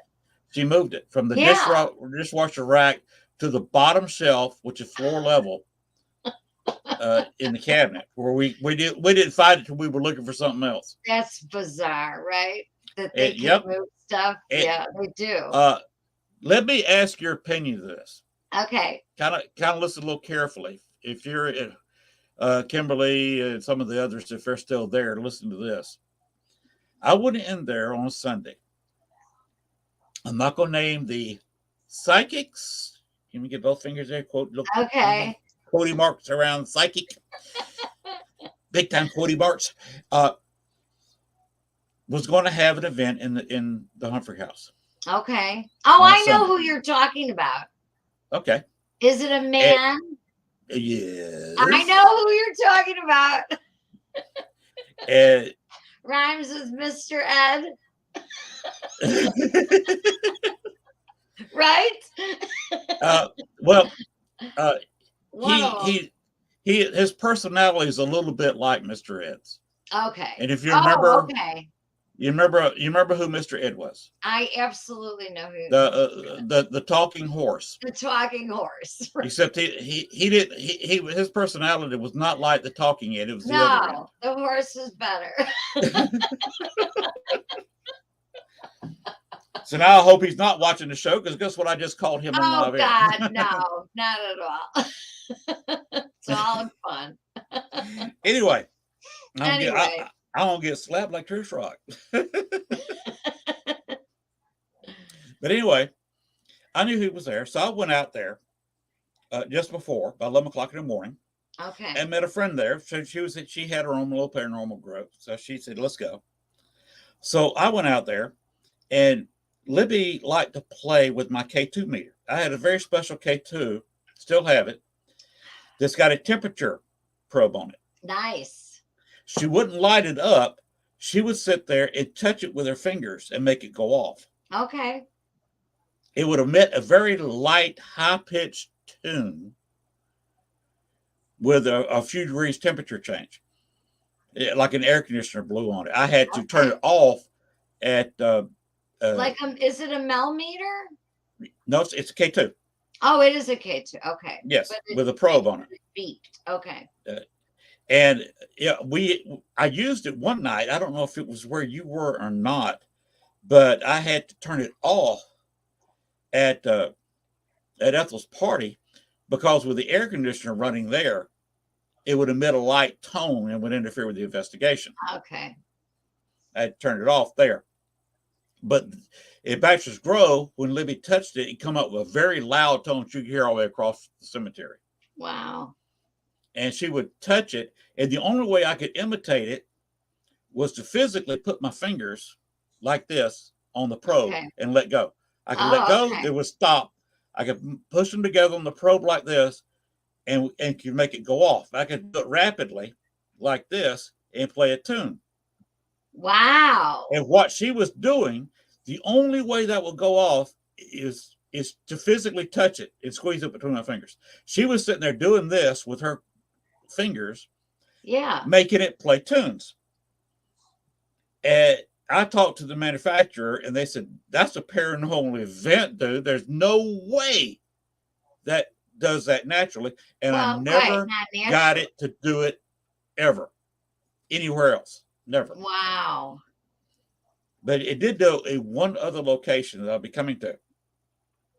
Anyway, I had that set out in an Echo Box where I was talking to her. Hello, Libby May. And she's a little child's voice came on, say hello. And she was playing with it. I said, "Okay, do you want to go to the house? I want to take you home."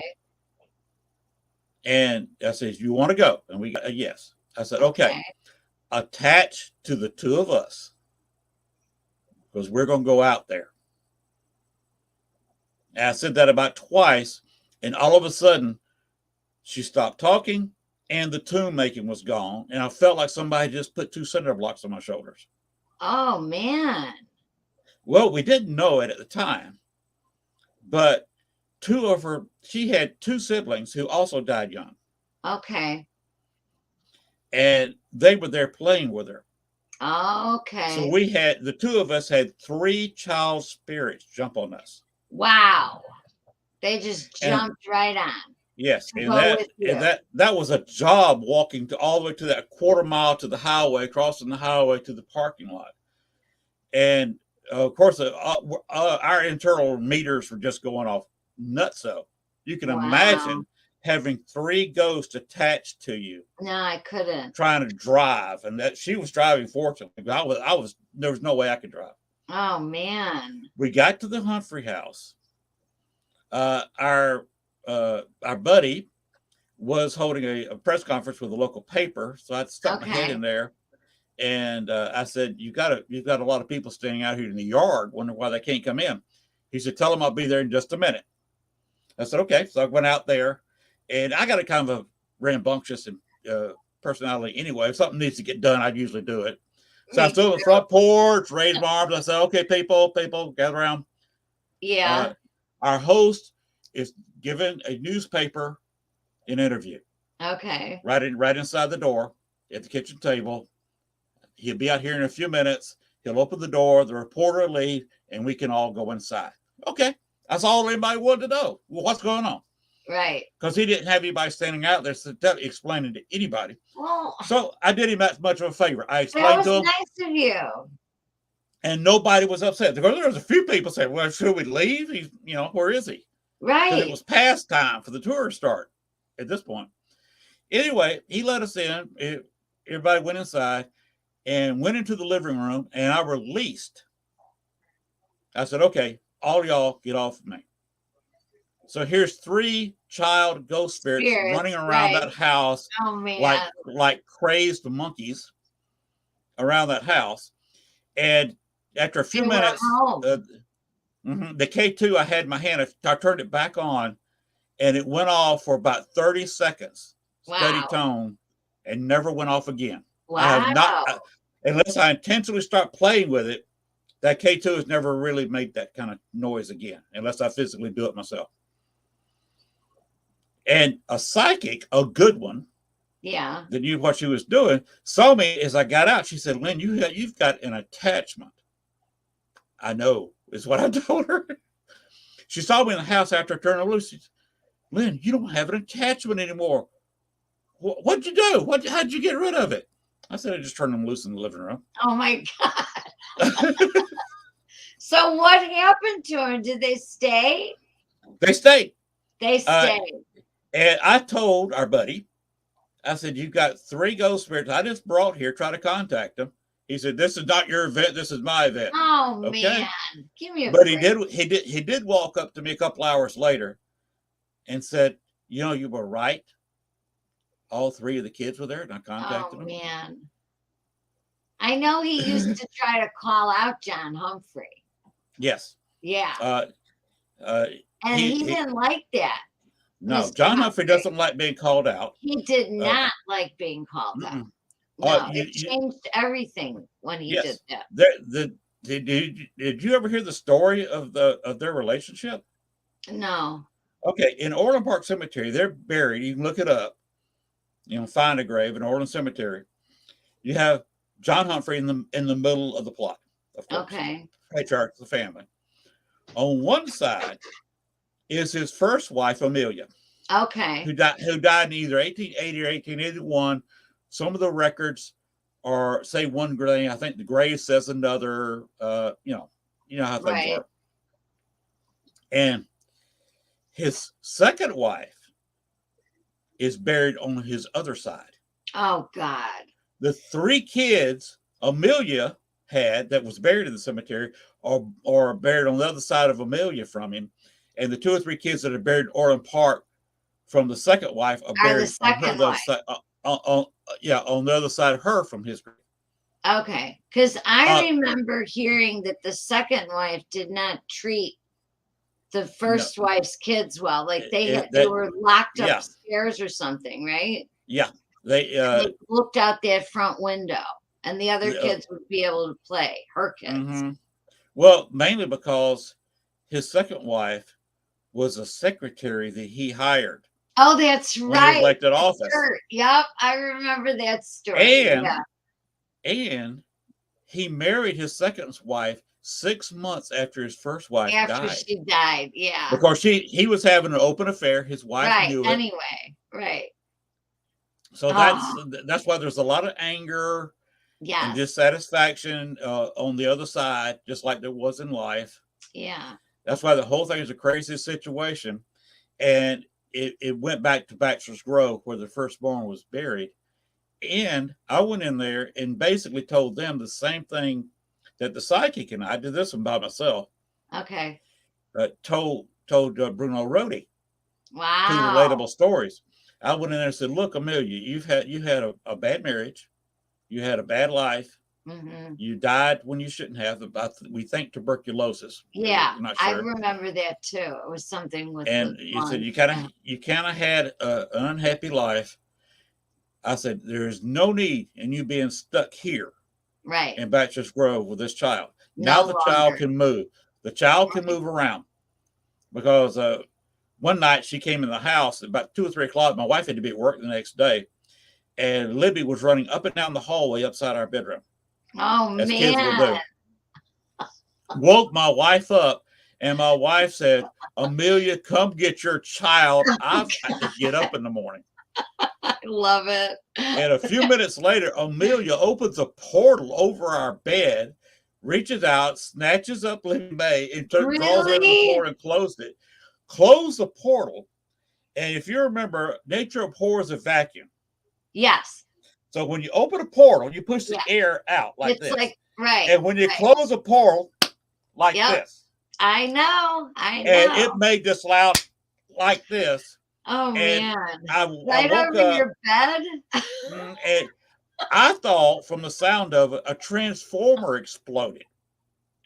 Wow. So I looked. First thing I did, looked at the clock to see if our clock was still running, and the clock was running.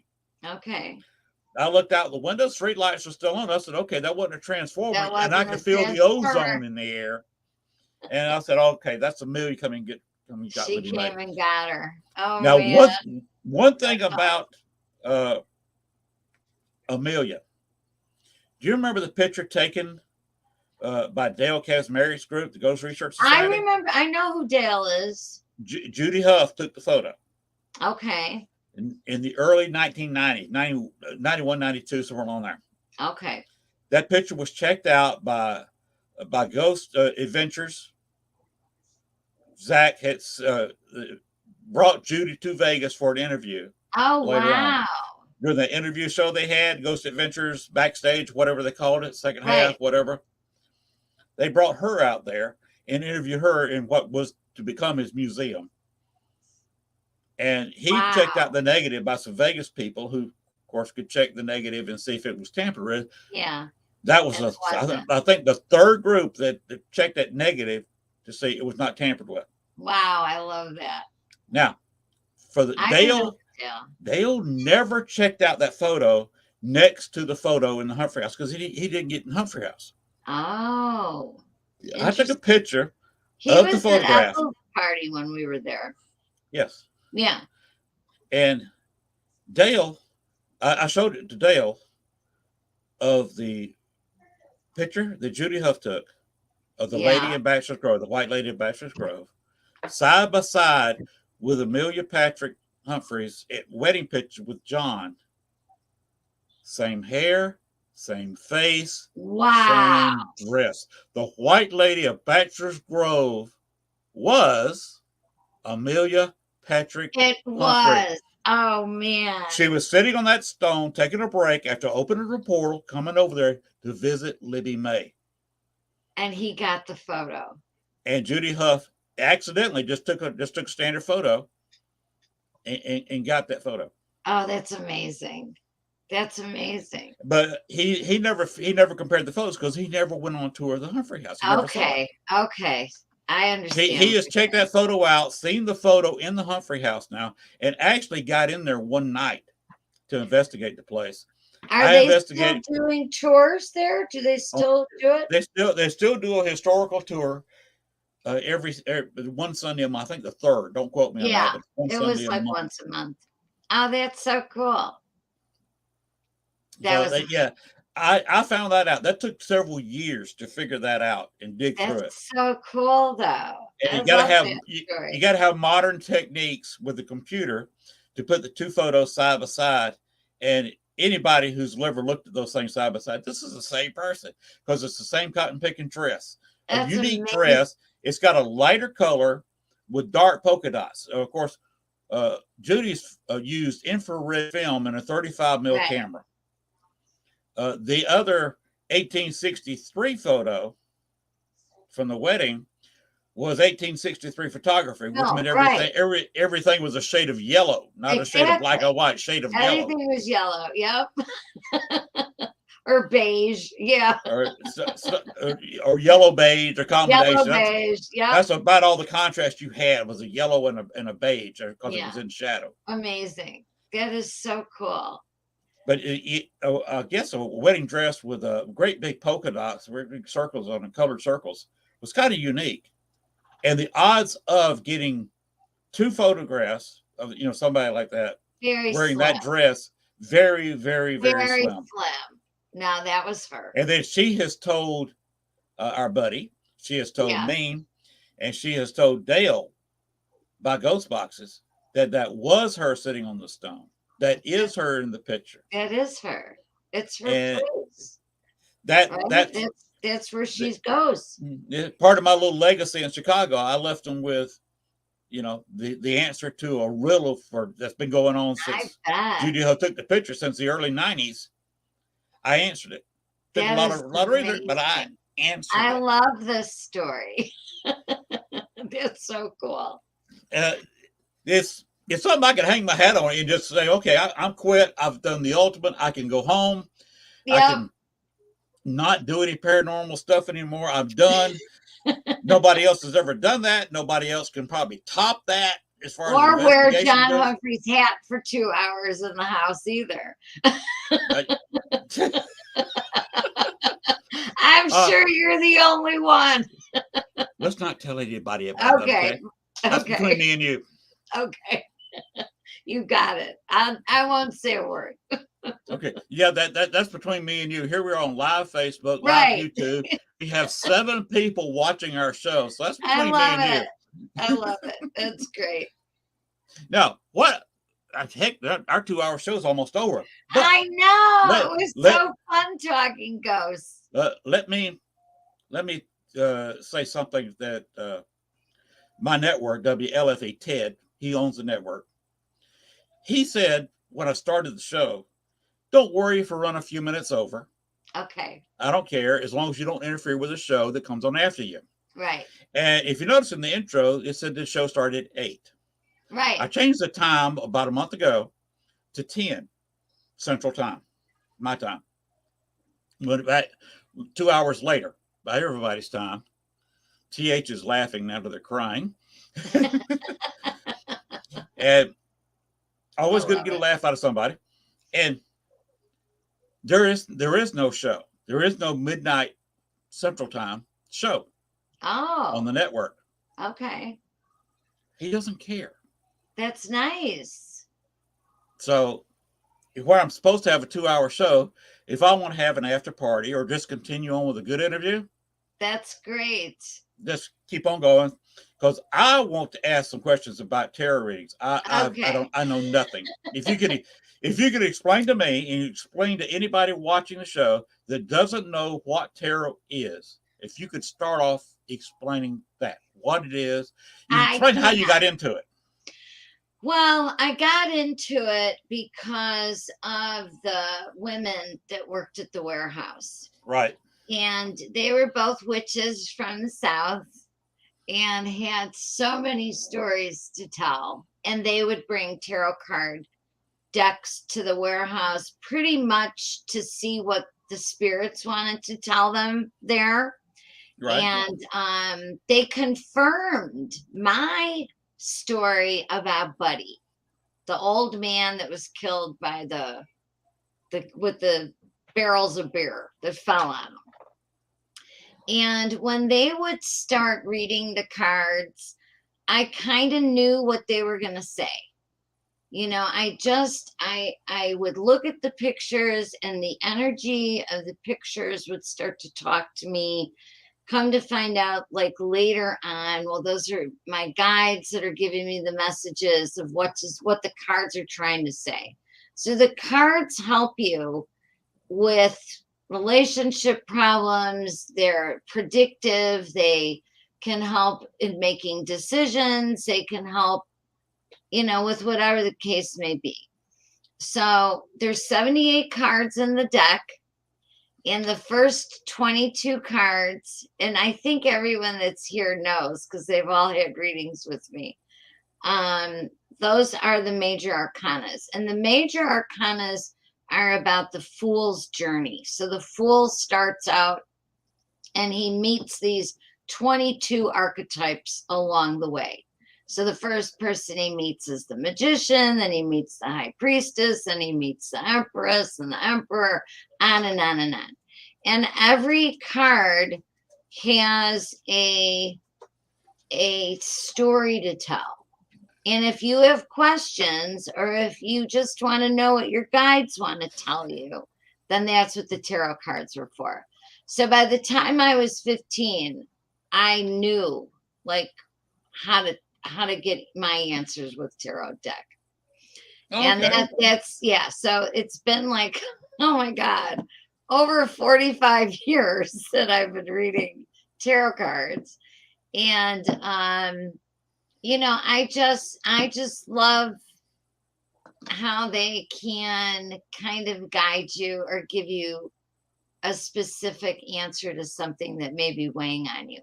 And a lot of times I'll either do 3 cards or 5, because really that's enough. On Friday nights, I go live on Instagram and we do 1 card messages, which is we just pick random people that are listening. And, you know, I'll shuffle till a card falls, and then I just give the message. And that's typically what your guides want you to know. Okay. So, you know, so that's what that is. And I just love tarot cards. I don't know why I love tarot cards. I just know that I always have. And it was a way for me to just connect with the spirit world with those cards, and to help people either move on or, like I said, make a decision about something. Usually people have questions, you know, whether it's work or moving or relationship. Of course, everybody has relationship questions, you know. And well, let's just see what the tarot cards say, right? So that's what I've been doing with that. Does that answer your question? I've been fascinated with them since a Roger Moore, I think from the early 80s, James Bond movie. Oh, yeah. Which featured tarot cards. And of course, she pulled cards, and she pulled one out. First one, of course, was the Fool. That's who starts the journey, right? Roger Moore pulled it, and the Empress looked at him and said, "You found yourself." I love it. And then next card he pulled was, of course, what's the other one? You Empress and the Emperor, or the priestess. Oh, the high priestess. Yeah, the high priestess. Pulled that, and he looked at her and said, "You." And the third card he pulled was the Lover's card. Oh, that's a big story, those 3 cards. And of course, they wanted to set up the fact that he was going to end up sleeping with her, taking her virginity. Course. She was going to lose her powers of prophecy. Oh, and wow. He tricked her. Next time he saw her, went out to he went to a place that sold tarot cards, bought all the tarot cards they had with matching backs, and just showed her a deck, correct number of cards, but he pulled all of the Lover's cards out of the deck. So all he had was a stack of Lover's cards. Oh, man. So he told her to pull a card. So of course she pulled a card, not realizing every card in his hand was a Lover's card. She threw it down. That's amazing. And that was the whole story of the James Bond movie. And I I love saw that. that. I'm gonna look that up. I didn't know Look, that. mhm. Look at Roger Moore. I forget who was Is it Roger the name. Moore? It's a I'm Roger gonna Moore, look. James Bond. Okay. Do you remember the girl? Lady's still alive. She played the doctor, the from the West, Frontier MD or something. TV show for a Oh, while. I kind of do remember that show. That was like in the 70s or 80s. Yeah, it was in the 80s after Yeah. the James Bond movie. She went on to Yeah, star I in her own do. TV show as a female Bro. doctor in the West.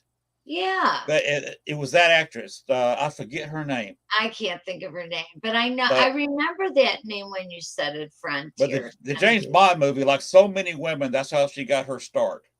And she said she Wow. hated that role. Like so many Bond girls said they hated the role. Well, she was able to do tarot card readings. There's Yes. tarot cards have been around for thousands of years. Yes. And another reason I like the show, I was fascinated by it, but because it was situated in New Orleans. Oh, didn't And know. yes, and when I moved here, my wife had never been to New Orleans, Oh, so we made three a detour. trips to New Orleans, Awesome. and now one was just strictly for an investigation. I got to investigate the Andrew Jackson Hotel for 2 nights. Wow. How'd that go? We had a ghost in our room. Wow. We got his name. I had a mail meter that would go off by a chair in the room where he liked to sit. Got him to talking, and we That's got where we go awesome. in there and turn on my Echo Vox, and we'd say, "Hello." Al was his name. Said, "Hello, Al," and he'd say, "Hello." He'd say, "Hello, Lynn." "Hello, Wow. Gail." Right back to us. Wow. I And love while I was investigating the rest of the hotel, the wife was binge watching Game of Thrones, and he got hooked on watching the Game of Thrones with her He on did? the phone. He would sit there half the night and watch both nights watching Game of Thrones with her on her pad. That's awesome. Wow. That's Now, great. did you want to try to pull a couple of cards on me? Sure. Do you want me to? Yeah, go ahead if you want to. Okay. I would be happy to do that. All right. Let me just It's a little bit after midnight Central Time. All Theoretically, right. I should be signing off, but a couple weeks ago I had I'll another. just do a one card for Well, you like I do. I was about to tell you that a couple weeks ago I had Psychic Cindy on. I know. I saw that. And we ran 40 minutes over. And I haven't had anything said to me because there's no show afterward. Well, that's good. So if we go to 1 o'clock, who cares? My time. As long as you don't get do. Oh no, I'm not gonna get in any trouble. All right. Well, 2 cards fell for you. And they're both major arcana cards. So the first one is the Hermit. The Hermit. And then the second one is Strength. So now I'm going to tell you what this means. So the Hermit's energy is all about the light that the Hermit is carrying. This lantern is connected to the heavens. So look at you, right? You're a paranormal investigator. I'm not surprised that the Hermit card comes out for you. But I will say that this energy is quietly asking you to like take time for yourself. And the Hermit, goes inside, really trusts his intuition, and really kind of knows like his own inner knowledge. Would that make sense to you? Perfectly. Okay. All right. Well, that's probably why it came out. So it's also about self-realization, and I can kind of feel that you already have the freedom of, like, you care what other people think, but you're not going to hold on to it. Like you're able to release those emotions, whether they're good, bad, or otherwise. You kind of keep like a neutral ground, and that's because you're able to go within, find your answers, and get rid of any kind of negative energy that's around you. Would you agree with that? Can you pick up on negative energy if it's there? I can pick up on negative energy and pick up on positive energy. And you're talking about my personality and my basic political beliefs. I'm a moderate in the middle. I don't identify with the Democratic Party. I don't identify with the Republican Party. That's I good. vote for who I think would do the best job, or at least the person who will cause the least damage. Okay, that makes sense. That makes sense. So you were saying, I like to, kind of take the energy and kind of go down the middle. That's what moderatism is. Politically, that's what moderatism is. It's in the middle. Yeah, that's what politicians telling me. Politicians do not understand me. Voters that go one way or the other, right or left, don't like me. But politicians want to shake my hand constantly. Interesting. Because they know I don't lock myself in as a Republican or a Democrat. Vote for either. So they all want to shake my hand. So because they know they have as much chance as the other guy to get my vote. Right. And the thing is, like with this kind of energy too, you're very balanced. Like what you're saying, like you really mean that. Like you're right down the middle, and it's part of who you are. It's part of your journey to be that way, because maybe in a past life you were controlled or influenced, or you didn't have a voice, and now you get all of your answers inside, and it's in that stillness that you find your peace. Well, yeah, not so much a past life, this life. This life? Okay. My father tried to dominate my life because I'll be honest, I was adopted at birth. Me too. And we have the same birthday, and we're both adopted. Yes.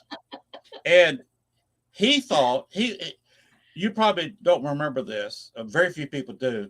There was an organization here in the United States in the 20s and 30s. It was really popular in the 30s. That you inherited most of your intelligence, how you felt, your emotions, whatever, was dictated by your birth, by your ancestors. Yeah. And you were born pretty much how you're going to be. Okay. And it's kind of a breeding program. They were trying to get good-looking people to marry each other. They were trying to get intelligent people to marry each other. Yeah. Because in their beliefs, you would either have a really good-looking child, or if you're both good-looking, or smart, or if you were both smart, you would have a very intelligent child, which is not the case. No, not at all. That whole organization is gone. It started leaving in the 40s and 50s. It was just gone. But my father came up believing that. Okay. And since he married a woman who was, couldn't have children. So after 10 years, people were bugging, when y'all going to have children? And he wanted to run for political office and wanted to look normal. He was the deacon of the church. Okay. So he wanted to have children to look normal. So what he wanted was a clone of him. Oh, wow. So I was dressed like him at a young age. They called me the little deacon in church. Wow. But his core beliefs from that group, since he said any man who doesn't support a woman who he got pregnant and doesn't support that child is an idiot. Any woman who gives up her natural born child for whatever reason is an idiot.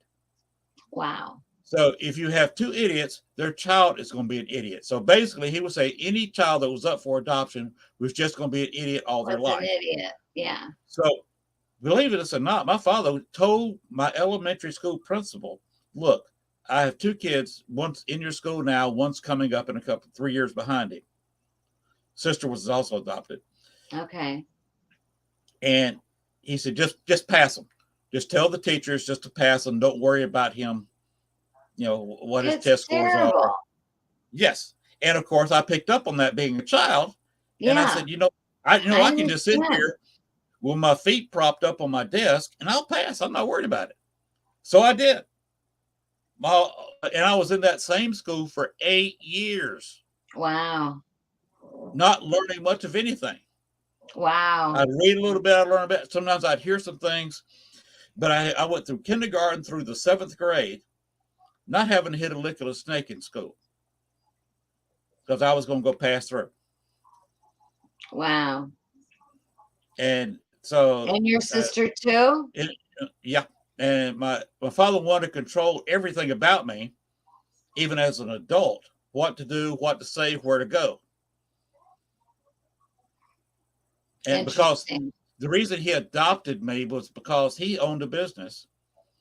He, instead of being like most fathers that just, okay, here's the business. I've run it for 40, 50 years. I'm retired. I'm gone. Have a good day. He said he was insisting on selling it to me because he figured the child would pay more for it than anybody else on the planet would ever pay him for a business. So in that way he could still run the business. So I was adopted to buy his business from him as a retirement plan. And they admitted later on in life, before they died, my sister was adopted because they figured he's an idiot. Nobody's going to want to marry him. Oh my God. So they adopted my sister strictly so I'd have somebody to talk to in my old age, because I probably wouldn't be married. So when you were young, you knew that something was off? Because I knew. Oh yeah. I knew at a young age too. I knew it was off, and they finally admitted to me 1 year that I was adopted, and they waited till I got to a certain age because they figured that if I was told, my sister would find out. And my sister, they'd say, we picked you out. Well, what does that mean? You picked me out. My cousin was the one that actually said, you're really not a member of this family. I was 12 years old. I'm like that now. Would you believe my cousins on my father's side? My mother was disowned by her family. I'm not going to go into that, but she was disowned by her family. So I had no contact. Our parents. That's another show. No contact with her family whatsoever, except her youngest aunt. Wow. She was willing to take her in because my mother, she was one of the most low IQ people I've ever met in my life. Yeah, my mom was a trip. She didn't understand time zones. And a lot of times in the news would upset her. She'd just go lay down. Wow. When men landed on the moon in 1969, she laid down during the entire broadcast because she could not take. She didn't get it? No, she didn't understand why they were doing it. And she didn't understand the feasibility of going to the moon. Either. Yeah, I was 8, and I didn't understand. Well, this woman was in her 40s. Wow. And didn't understand it. Did you ever find your bio family? No. I did 4 years ago. Really? Wow. Yep. That's another show. In Columbus, Georgia, that's classified information. I have no way I'd find that out. You go to 23andMe. You do a spit test and you register it. And all of a sudden, I did this. All of a sudden, I had these first cousins. Right. And I couldn't believe it. They were on Ancestry. They were on 23andMe. And you can order that on Amazon. I'd have to do that. Yeah, you should. What you're saying about cousins, my father's side, of course, they obviously had something to do with us, but his wife was never liked because they considered her beneath him. He was the youngest and most favored and considered the smartest of the group. Oh, I bet you have some. They never liked my mother, and they couldn't stand the two of us kids because we were not real Dormans at all. They didn't like us. And my cousins today, only one will speak to me once in a while. Wow. And the others, they had a reunion about 3-4 years ago now. They did not really want me there at the reunion, especially the only male of the group, the only one with the last name, because here I am, the last name, and I'm not really in the family. My sister and I are in the family Bible. That's terrible. As it says beside our names, adopted, not That is blood. terrible. So yeah, I Wow. have nothing to do with that bunch of idiots. Well, you don't. You know I'll what? say that You publicly. don't They're a need bunch that. of idiots. Yeah, you don't need that. My So we're talking about, adopted family, they all were my cousins. They're still my cousins. My bio family, I found out I have 3 dead brothers and 3 sisters, wow, and I was an only child. wow. I know. That's probably what I'll end up finding out. You will find somebody that you're blood related to. Mhm. Everyone in this day and age is on 23andMe or Ancestry. Okay. If I'll have nothing to else, go with that company. find your heritage. You'll find cousins. I'm telling you, I know it. I can feel it. You know, this Okay. is coming up for a reason, right? We're Well, talking about all this. Remember, I did not tell you this till after the tarot card reading. I But you know. were hinting at that. I They was. a hermit with a light. Now, let me tell you another story Yeah. real quick. All your answers are within. Okay, you're talking about the light, right? You said light Yep. coming from heaven or something. Yeah, it's connected to the heavens. Yes. Okay, connected to the heavens. Yeah. Okay. Do you remember the Chicago story of H.H. Holmes? Maybe. I know the name, but I don't know if I know the story. Refresh my memory. He had the murder castle during the 1893 World's Fair. Oh, yeah. America's I do first remember serial the killer. murder castle. Yes. His great grandson had a show on Travel Channel, I think, or one of those channels. For one season, was supposed to have 2. They kind of left it at a cliffhanger to go into the next season, and they canceled the They show. didn't So he's come still with back? us. This is Jeff Mudgett. He is on Facebook. That's I another know that recommendation. name too. Follow him, Jeff Mudgett. Okay. I think I know that name. He's a friend. We've talked several times. We've met several times in Chicago. That's his great grandfather. Oh, H.H. Holmes. yeah, because wasn't he at that conference, that paranormal thing? Yes, he was. Yeah, I met him there. I remember the name. And I guess do where remember he's it. living now? Yep. Where? Las Vegas. Oh, God. He's in your neck of the woods. Yeah, 5 hours away. Yeah.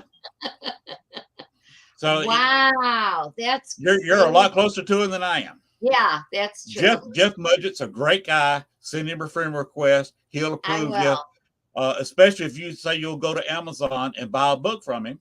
Now, if you want an autographed book, contact him. He'll probably autograph for a little bit more money, of course. You get a book from him that's autographed. That's awesome. So Jeff Mudgett, that's that kind of guy. He's a really nice man. I got And nothing wrong to say about Jeff Mudgett. His great grandfather is Holmes. Great grandfather is H.H. Holmes. Wow, that's so cool. Do And you remember Chris Fleming? Yes, Chris Fleming Yeah. and I cannot be in the same room together. Why? It's not what you think. It's No, not a personality clash. No, is it just because of the spirits and stuff? Yes. Okay. We're That's interesting. both telepaths. Yeah. Oh, okay. We know what each other's thinking, and unless we both close it off, our minds off, we're hearing each other's thoughts. We have crossed. So cool. Getting us to cross within a few feet of each other gives us both a very nagging headache.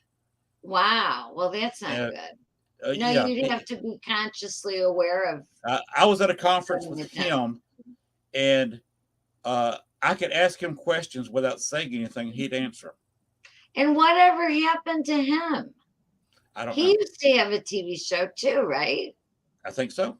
Yeah, that was left to cliffhanger as well then. Yeah. It- I think he got canceled off the TV and living his own life, kind of like I am. I mean, a lot of people in Chicago don't know what happened to me. I was there and I was gone. They don't know the fact that due to me being retired and the wife of the 6 years behind me was going to retire, right. that her parents are from Gould and Dumas, just a few miles away from here. That her family was from here. She's still got family living in this county. We live in Lincoln County, Arkansas. She's got several family members here. That's good. So, now maybe you have family members you're going to find out about. Maybe. Oh, but back to H.H. Holmes. Yes. H.H. Holmes was looking for somebody who was going astral and was going to slip into their body while they're going astral, locking them out of their body. Oh, no. He was looking for a preferably That's male, terrifying. could be female, in their 20s or 30s, where their fingers were supple enough and strong enough to continue what he was doing and start it all over again. Oh, my God. No. But due to the fact that I moved down here and took the wife to New Orleans, and you remember where I just said my wife's family's from? Yeah. From this County. area. Arkansas, this part of Arkansas especially, was populated by people getting out of Louisiana and away from Catholicism. Oh. There's not a Catholic church in this county. Oh. Catholics are not like that well because the people that live here left Louisiana, and particularly the New Orleans area, to get away from Catholicism. I believe that Chris Garcia, as mentioned earlier, is a psychic. He is and can prove it to Marie Laveau. Oh. There is a possibility my wife is also a descendant of Marie Laveau. Interesting. And when we went to New Orleans, our first trip, we went to Marie Laveau's tomb. Wow. And I left a tribute there and asked her if it was okay with her if I did my paranormal stuff in New Orleans, and was giving her blessing to do so. Wow. That's huge. But there was a string attached. Any deal you make with Marie Laveau, a very sweet person. She gets really a bad side. She gets talked bad about.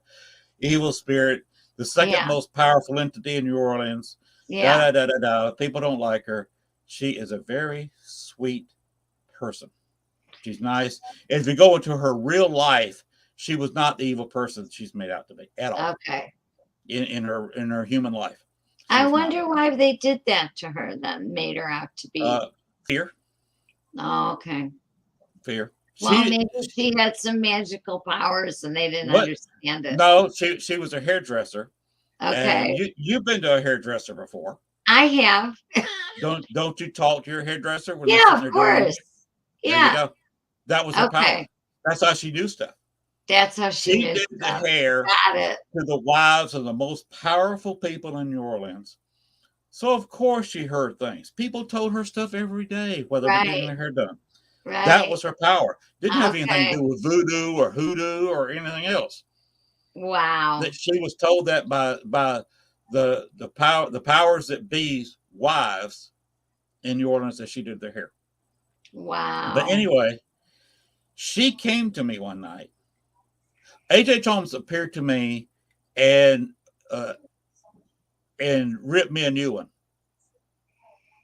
Ripped me open and said, "You see what I can do to you?" Oh my and God. Left. And later, several days later, a week later, Marie Laveau came to me and taught me how to fight and how to go astrally. Taught me how to. Man. That you can be anything you want to be, do anything you want to do. Astrally. That's scary she stuff. She taught me how to do that. Okay. So, but H.H. Holmes went after a guy. He's in a wheelchair, and he liked to go astral to get out of his wheelchair. He just liked to fly Oh around. man. His ancestry goes to Monaco, that little tiny city state, probably the only city state in the world, right there at the bottom of France, or on the Mediterranean. Say city state because it's Wow. just a city. The whole country is just a city. He is related to the old royalty that used to rule Monaco. Oh man. They did That goes Monaco. way back. They did Monaco because they have a big Grand Prix race. And if you watched Iron Man 2 from Marvel, featured haven't seen Tony it. Stark entering a car and actually entered the race in Monaco, the Monaco Grand Prix. Oh man. That's what they're known for. And he was related, distantly related, to the To old royal this families guy. from there. They started restricted, H.H. Holmes started restricting him where he could not go out of the United States astrally. A psychic that I knew, in fact, the one who helped me with Ethel's party, everything seems to be related, doesn't it? I know. Everything I've got in a nice little tight circle. Everything related to everything I else. love it. And I know all the places. Well, remember I said H.H. Holmes started the Murder Castle during the 1893 Columbian Exposition in Chicago, the World's Fair, which, by the way, is one of the stars in the Chicago flag. Oh, really? The two World's Fairs that were there, the Great Fire. Yeah. And I'm trying to think what the other one is. I forget right now. But one of them is, of course, the Great Chicago Fire. Okay. And two of them are the World's Fairs that were there. That's amazing. But our old friend John Humphrey tried to stop the Columbian Exposition because in the 1880s, Chicago applied for it, and the World's Fair people told Chicago, you're not big enough. You don't have enough population. Oh, wow. So what they did, they went to the suburbs, the different neighborhoods, that have the names, the named neighborhoods in Chicago on the north, south, and to the west. Oh, they went everywhere. Were suburbs of Chicago back then.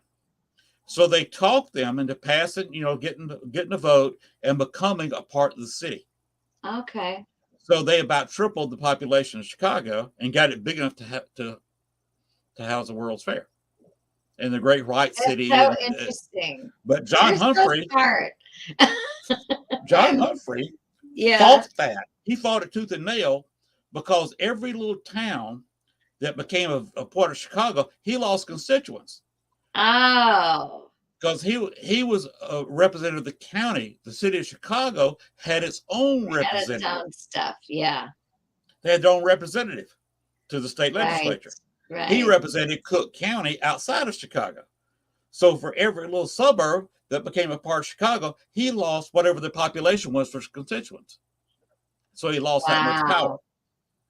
So he fought it tooth and nail, tried to crush it. So again, nice little tight circle here we got. Uh-huh. But anyway, Holmes was appearing at the foot of her bed at 3 o'clock in the morning.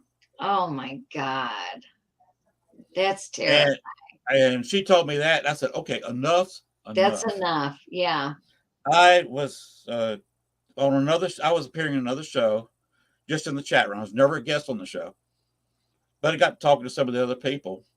And they had a group out west, Washington State, Oregon, somewhere out there, where all they do is astral. They solve all the cases astrally around the world. Wow. They never travel to go on an investigation. They just solve the cases astrally. That's cool. So I talked to one of them, talked to the head guy, and he assigned one of the guys to work with me and see what we could do with H.H. Holmes astrally. Wow. That is so amazing. So astrally, we tracked him down to London. The other guy distracted him and held him in position so he couldn't run. And then I came flying in because astral, you're Superman. You can do anything. I know. You can go anywhere in the world. Yes, you can. I flew to London. I stood on top of the London Bridge and then went over to the Eye. That's amazing. You know what I'm talking about, the Eye. the big In Ferris wheel there London? Yeah. in London. Stood on top of that looking for him Wow. and zeroed in on him from the eye and came flying in dressed in green, shot him with a green arrow that only my faith was behind, and put him on the other side. Amazing. And I talked to. He can't astral project anymore. He's done. He's an unknown entity. Now, whether that's permanent or not is up for debate. Okay. Some people say, well, they can come back from that. Some people say, no, they can't come back if from he that. reincarnates, he can come back from that. Yes, but that's not what he wanted to do. Okay. So he got shoved down to where he couldn't interfere with anybody. And wow, I love that. About a year after I talked to Jeff, I said, have you had any contact with H.H. Holmes? He said, I haven't had any contact since name the month. And it was the very month I did that. Wow. He was being bothered by H.H. a little bit. You know, sometimes he dreamed That's about so him. Scary. Isn't he's the one that if they went to his house, he killed everybody, right? Yes. And he buried them in the walls and in the basement. And I kind of remember the story. He put him in acid baths. Oh, yeah. How he made a lot of his money was insurance fraud. Oh, he's probably the world's champion of insurance fraud. I'm gonna look it up when we're done. You look him up. It's a very interesting story. Look up Jeff's book by Jeff Mudgett, H.H. Holmes. I got it. Look up and read that book. It will scare the hell out of you. Oh God. The movie was scary, or the documentary about it. I remember it. That Jeff Mudgett did. And he said he's never had any trouble with him since, hadn't had any contact with him since that day. And I told him what I did. He said, that's amazing. I showed him the story in print. And I said, you do with that story whatever you want to. I don't care. You got my permission. So there is a slight chance. They get the fingers there. There we go. About this much. I think it's bigger than that. If he does get a sequel to that documentary you just referred to. Yeah. That my story with H.H. will be included. It should be included. That's huge. Of course, I did put in a request. Can Brad Pitt play the role of me? No, there's better looking men than Brad Pitt's too old now. You got to find some hot stud, you know. That's amazing, Len. I love that story. But it was a lot of work. That was hard. But yeah, for any kind of combat, you can do as anything you want to do. What I started appearing as, if you watch the old CW show, and you can find this on YouTube, look up CW Green Arrow in YouTube, and you will see a lot of little excerpts from the show. All right. That's how I appear astrally. I love that. I use that actors use his body and his looks and appear as the Green Arrow on the other side. I love that. People have told me, in fact, I was talking to somebody last week on another show. Wednesday was a week ago. We were talking live on the show, and she admitted that they don't call me the Green Arrow on the other side. She's a psychic. They heard my other name, what they call me. What? Archer. Oh, wow. Well, it makes sense. She said, I've heard about you. That's awesome. I said, that's what the ghost called me, because at 3 or 4 other locations, I've had Archer come through. Wow. And I told the guy that was hosting the show, because he does a lot of ghost box stuff, if you ever hear Archer, and I've actually heard Archer on his show while I was listening to live ghost box sessions, the name Archer. And I told him, I said, if you ever hear Archer and I'm in your chat room, they're talking about me. I love that. They call me the Archer. That is so cool. And that's amazing. It's kind of fun, and I'll owe it all to Marie Laveau. She taught me everything, and the fact that if you do that, you've got to have faith in God. Yeah, absolutely. You got to have strong Christian beliefs. Absolutely. That's all you're dealing with. You Yep. can do anything you want to, but you've got to have the faith. I Now, say that all the time. All the time. Yep. I was sent there to deal with another problem. And it turned out the problem was not an evil spirit like H.H. Holmes. It was a demon. That's a problem. And you know yourself, human cannot do anything with a demon. No. So, Right. of course, I got my little butt kicked. There was nothing I could do with it. And my butt was saved by two warrior angels that came swooping in. Wow. And took the demon off with them. That's the grace of God, right? Yes. So people tend to say, you must not believe in God if you believe in ghosts, because that's the way that they are here in the Bible. Bullshit. I hate when people say that. Yeah. And here in Arkansas, the two, if belief in ghosts and belief in God are not compatible, and you know better. I know better. False, right? I've seen angels. I know there's a Jesus Christ. There is a God. Yep. They're on the other side. The other side is not the peaceful place as painted in the Bible with streets of gold. No, it's not. There's issues there. You have conflict there. There's lower energies, and there's all kinds of stuff. Yeah. Yes.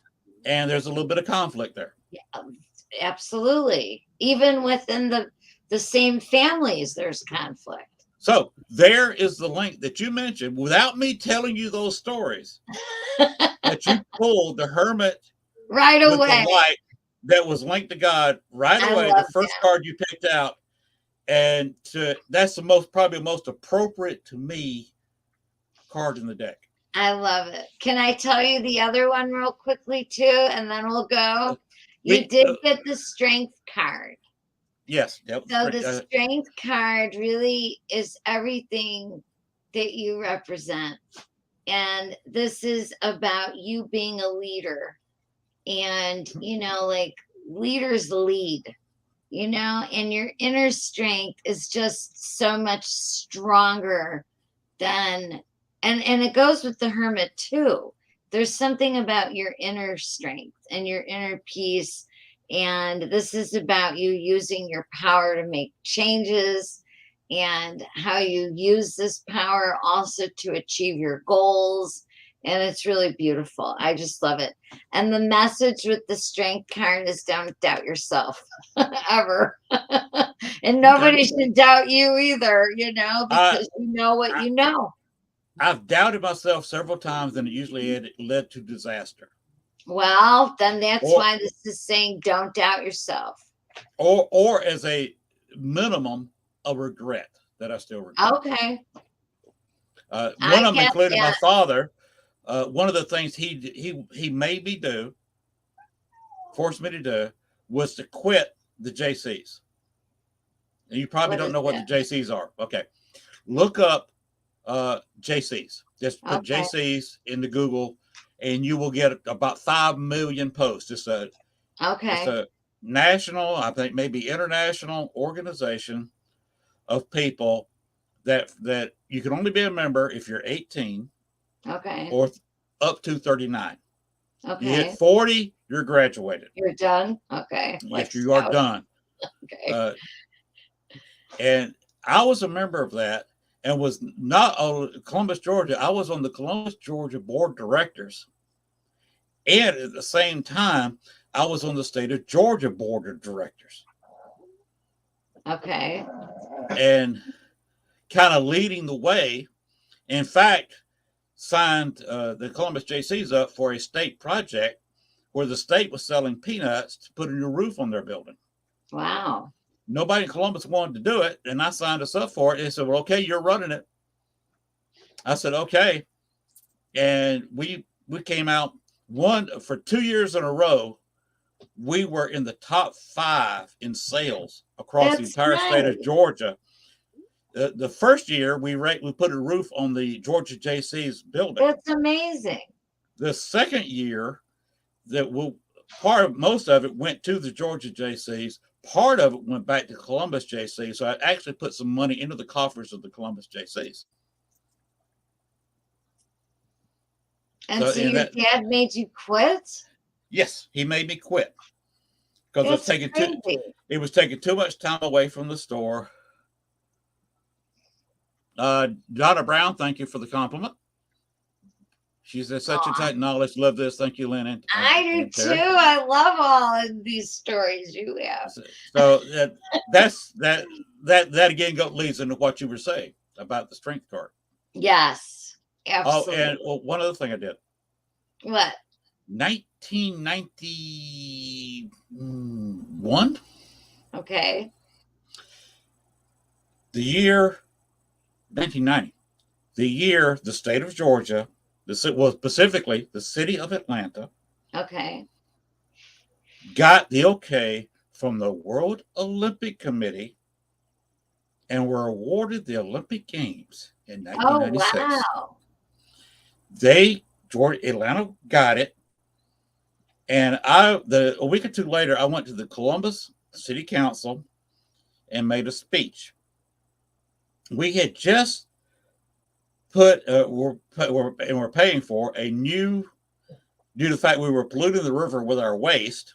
Everybody in Columbus is full of it, and it was going into the river. Okay. And I thought, but that was up since I lived there. Me too. We all put our stuff in the river, and the old processing plant wasn't up to snuff. Okay. So the water going downstream, Eufaula, Alabama, was drinking the water. They were spending thousands and thousands of dollars trying to clean our crap out of their water, their drinking water. That's a lot. So they said, you got to clean this up. They did the same thing to Atlanta, although Atlanta could not afford the machinery to clean it up. And for several years, they were paying, I think, $1 million a year in fine. Wow. Every year they went without paying for the machinery. Columbus was going to have to pay $100,000, $200,000, I forget the exact figure, yearly, if we didn't fix it. And Columbus said, we got to fix this. We can't deal with this. That's money just being burned. So they bought the unit, but they said we got to increase the water rates. In fact, we're going to double it. Right. And they found out they still wasn't paying for it, and we're debating on how to figure doubling the rates again. So the city was fighting with that. And I said, look, here's what you do. Laid out, I said, we need a new police department. The one we had was 40 some years old, police headquarters. I said, fire does not have, big city, at that time the second largest, now it's the third largest city in the state of Georgia, did not have a fire headquarters. It just had offices set in different fire stations, where you had somebody that was head of something to contact their assistant, or somebody in a different department had to call a different fire station because there was no central headquarters. The football fields were horrific. Our football stadium was in bad shape. Our minor league baseball stadium, which city owned, was in bad shape. Our civic center, we called it our auditorium, was 60 some odd years old and desperately needed replacing. Too small, too old. Nobody wanted to go there anymore because it's cruddy. The bathrooms, horrible. Anyway, I said, we need to fix all this. And you need to fix this bill you've got with water without doubling our water rates again. So the mayor looked at me and said, okay, how do we do this? I said, well, you could try selling bonds, but, it's this, that, and the other. I said, you can increase the water rates, or you can increase taxes. Right. I said, here's what you do. Put it up to a vote by the city and add a 1 cent sales tax locally and earmark it to what we want here. The shopping list that I just named you, and it was a lot longer than I just named. I had to go on for a couple of minutes to lift everything on my shopping list. Wow. I said, and you can fix the water. And we were building a river walk. They built part of it, ran out of money. I said, you can finish the river walk. Nice. You move the city-owned golf course by the football stadium to the south end of town, and told them exactly where to put it. I said, this is old, buried landfill. Okay. I said, legally, and I talked to a lawyer about this, the only thing you can put on this landfill is a city park or golf course. Oh, okay. You can't build homes because It was Because it's a where they put landfill. yeah, it was old. It Right. wasn't trash. It wasn't trash. It was old wood landfill, Right. wood from a torn down house or tree limbs or whatever. That's where they took all that. But you still can't build anything else because it's going to settle. Yep. You can build a golf course because there's no weight. You plant a grass, you may have a slight hill, maybe a slight dip where you put a little water, but you don't have, 1,000,000 tons of building sitting on top of it. Right. I understand. Which is going to sink into a landfill. Exactly. I said, move the city-owned golf course to this landfill area. It's been covered up. You can't do anything else with it. And on that where the golf course is now, raise it up a little bit so it won't flood, because it was bad half the time it was underwater. At least an inch or so of water, can't play golf there. Raise it up and put a softball field there. And I'm talking about a softball complex. Oh, and what wow. we built was 5 fields in a circle and 3 other fields away from the circle. And in between the group of 3 and the group of 5, they put a concession stand, mine's modern, multi-sided, octagonal. And made lots of money. And it sat there, and that's where all the industrial league softball players play. They ended up extending the sales tax and built a stadium around one of the wow. 3, a 2,500 seat stadium. They took the baseball park, stripped it down to the concrete. This was a stadium that's built, is older than Wrigley Field in Chicago. Okay. Older than Fenway Park. Stripped it down to the concrete, put all new seating in, improved the grass, put new lights in.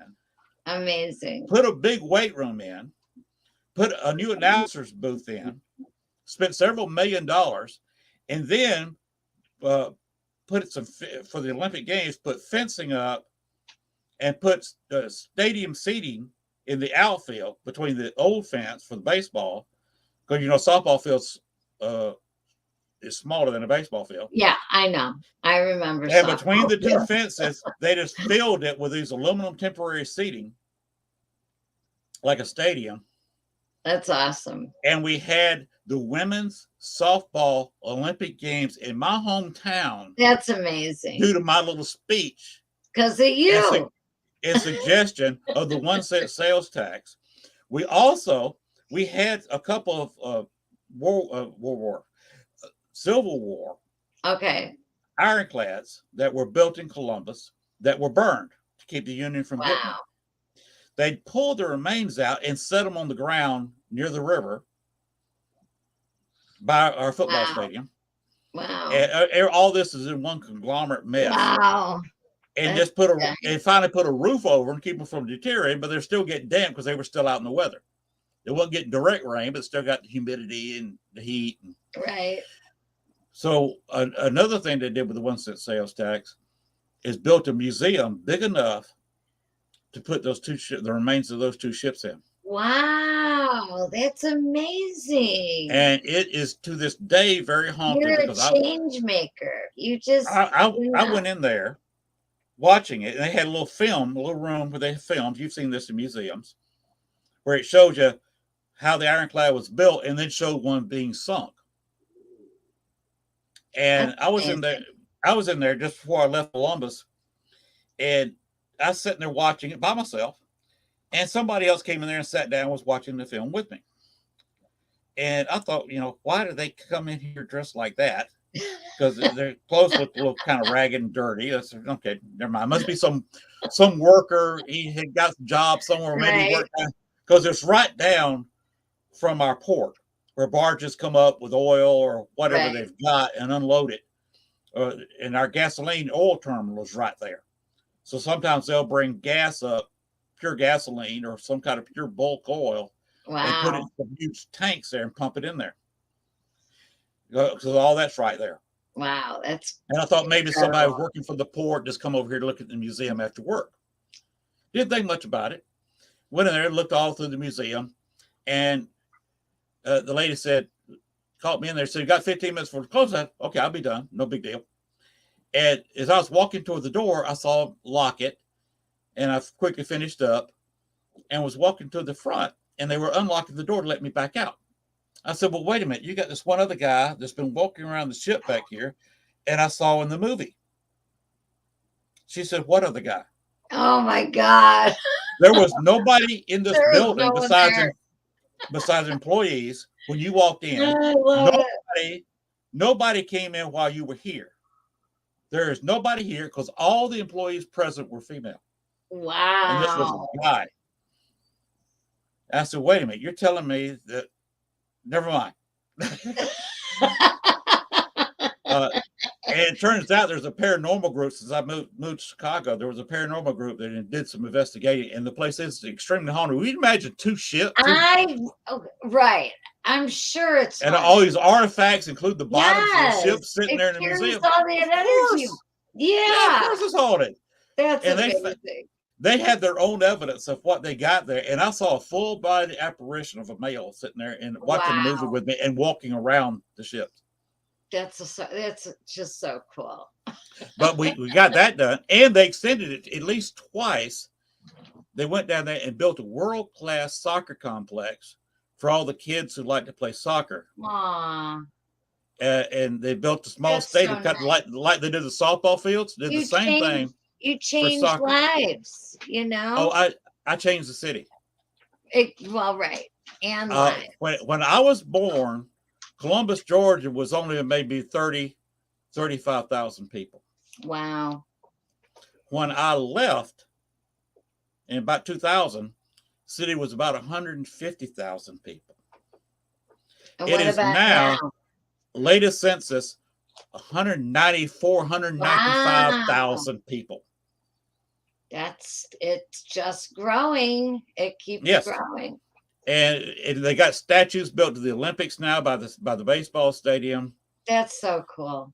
And yeah, my signature is all over that. So you're talking about I bet. leadership. Look what I did Yes. with one. It all speech. makes sense, right? Yes. Is that interesting how it's 78 cards, right? Here's the deck. Mhm. And the two big cards for you fall out. I'm really not surprised though. Well, I am, because you didn't know much about me at all before tonight. Just what I remember from Chicago, and we have same like stories. I never said any of this. No, when we were never. investigating Ethel's Park. Absolutely not. No, I love that. But Okay, we'll now, have to do this again. yes, you have to come back. I would sometime. love it. Now, one other thing you can look up on a YouTube search. Look up my name, Lynn Oh, Dorman, I will. and look up Marty Yang. Put them both in there at the same time in their search. Marty. Marty, Marni. Oh, Marnie. Okay. Yeah, Marty Yang. Okay. That's something in some of my other legacy in Chicago. I will. This is so great. This is so much fun. They've got a little bit of me being on 2020. Okay. And TH says, I thank you, Lennon, for all the awesome stories and knowledge. Good night, Tammy. Oh, good night, So Tammy. I guess they're leaving. Oh, yeah, we need to leave too. Yeah, it's like 11 here. I gotta get up. It's almost 1 in here. But of course, I'm retired. I don't have to get up. Anyway. I do. Of course, if I was living in California, I'd have to go to work too, because there's no way I could afford there. I know. I got to get up at 6, but this was great. Wow. I'll look at all this stuff. Marty Yang, back in the middle, about 2006, committed a murder in Chicago.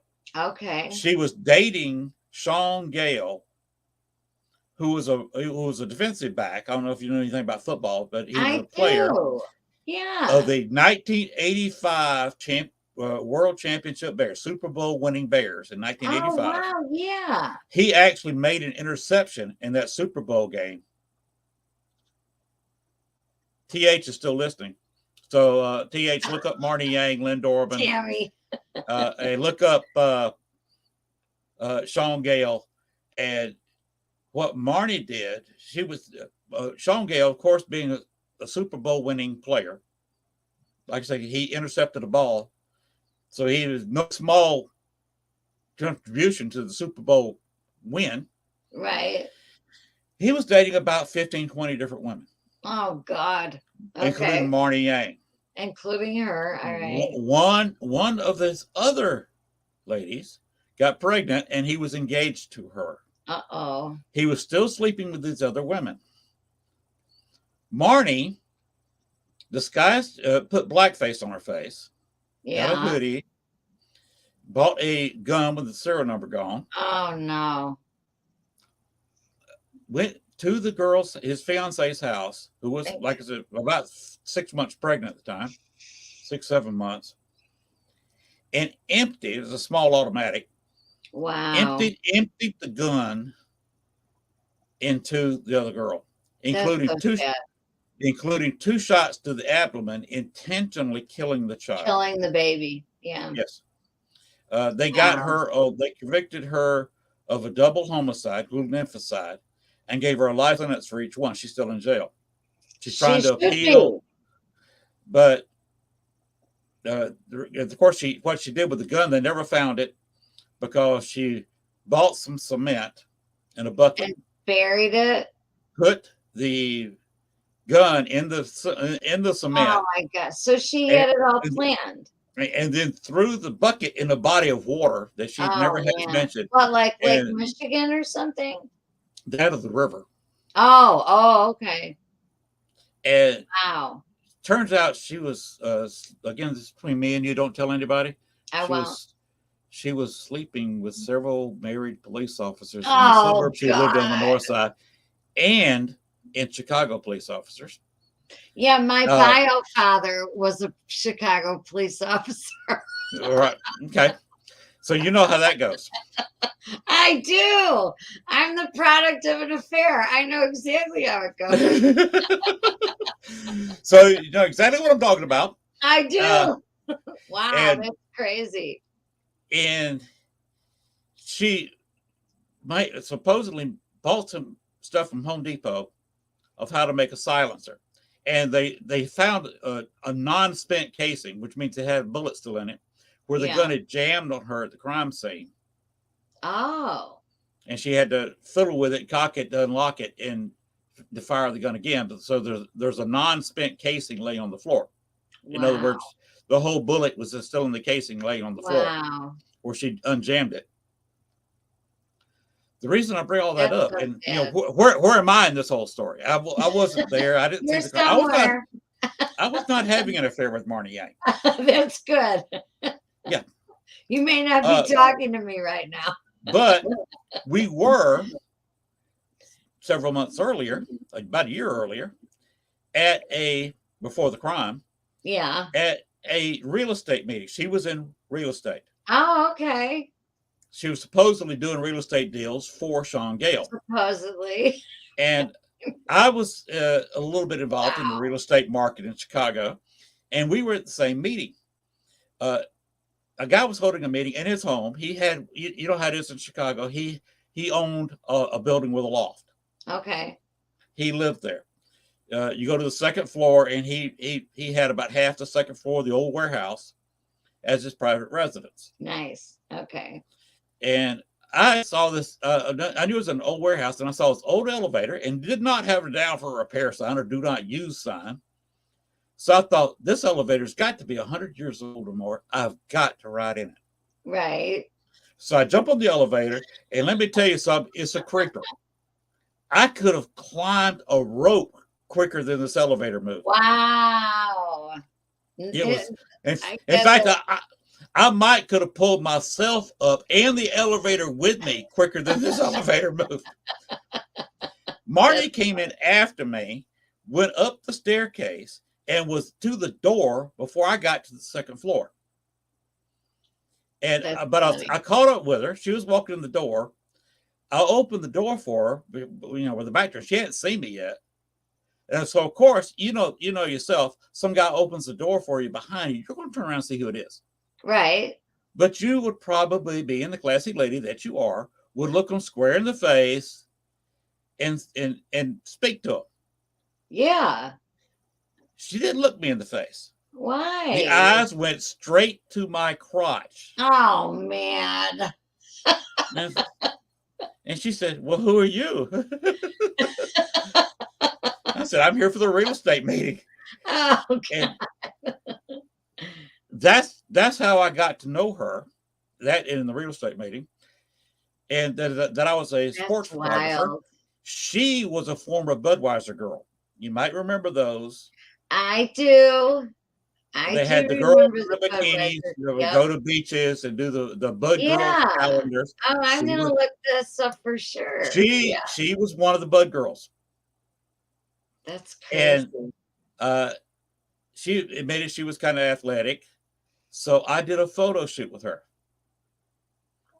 And the reason I was on 2020 once, with an interview and the photos they used.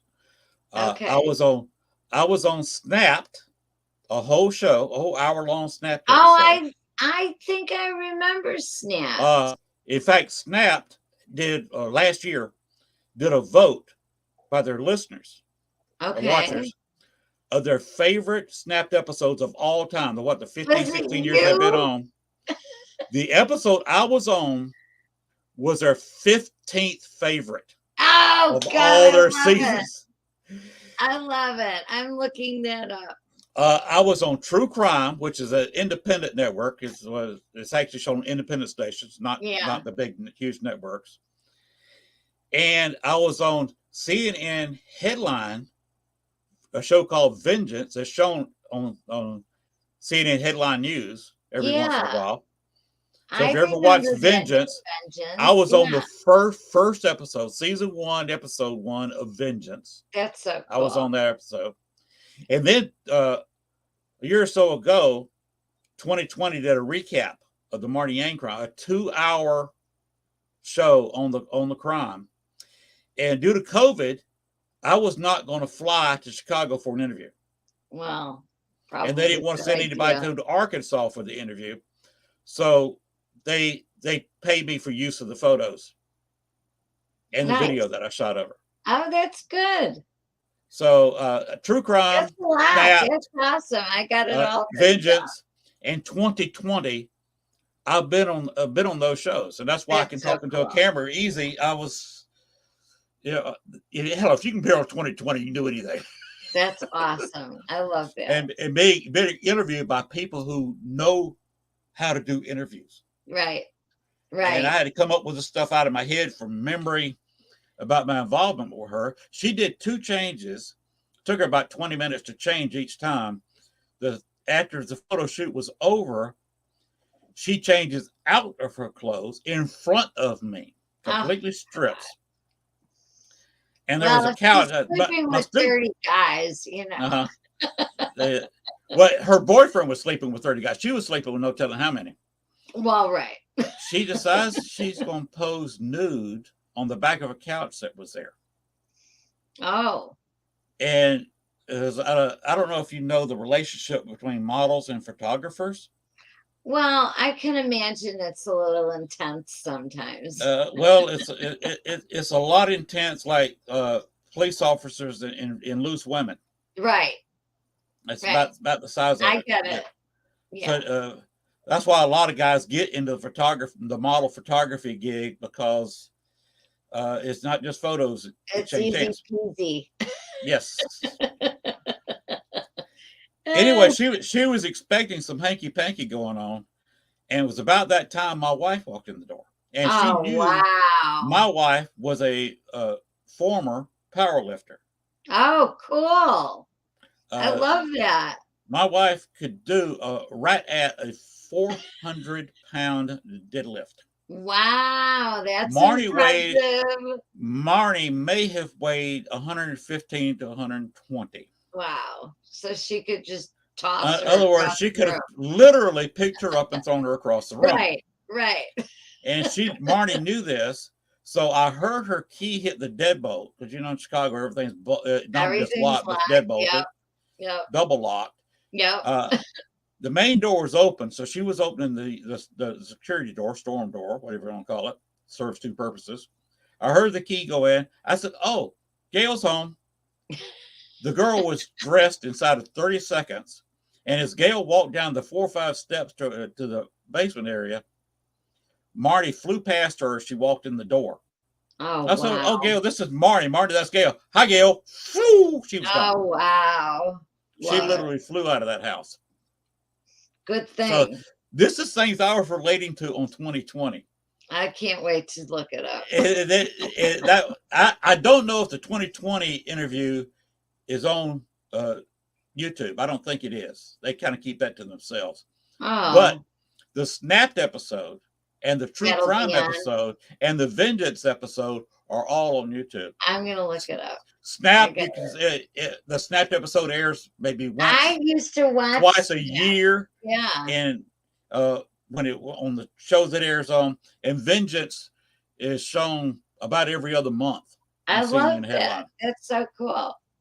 And what did you say the girl's TH was? What did you say her name was? Tammy. Tammy. Tammy loves Snap. She would also love Vengeance because Okay. it's basically the same thing by different people. Yeah, and that's still on I think it's just, is it Discovery Channel or A&E? I think it's on A&E Well, network. I think it's on Oxygen. Oh, it's on Yeah. Oxygen? Oh, Yes. okay. I'll have to, oh yeah, you know what? You're right. You're right. It's on Oxygen. Snapped is definitely on Oxygen. Yeah. True Crime went straight to YouTube. They Okay. aired it, and the next day it was on YouTube. Now they broke it down into about 4 or 5 episodes. I'll just Google you. And Tammy said yes. Yes. So you can look all that up on YouTube. I And, will. That's some of the crazy stuff I got involved in Chicago. It's weird. That's I so live in cool. Georgia. I get involved with the Olympics in Columbus. I get I involved with a murder in Chicago. and It never ends. all that stuff I got into up there, and we didn't even mention the fact that there was an investigation of both Camp Douglas and of City Cemetery, and of course I don't know if you know what those places are. They are very, very Chicago. Yeah, I don't think I've been to Camp Douglas. Camp Douglas is now Meadows Park. It's a city, at least the headquarters was on City Park, on Meadows Park. It's a city-owned park. And right down a street, a block, is where the main barracks were. Oh. It's empty area. They may build condos, they may not. They don't know. Well, with the economy like it was after it crashed in 2008, I think that was all put on the back burner. But that's where the barracks were of the prison camp, where between 4,000 and 6,000 Confederate prisoners died. Oh man. And where were they? Loaded with spirits.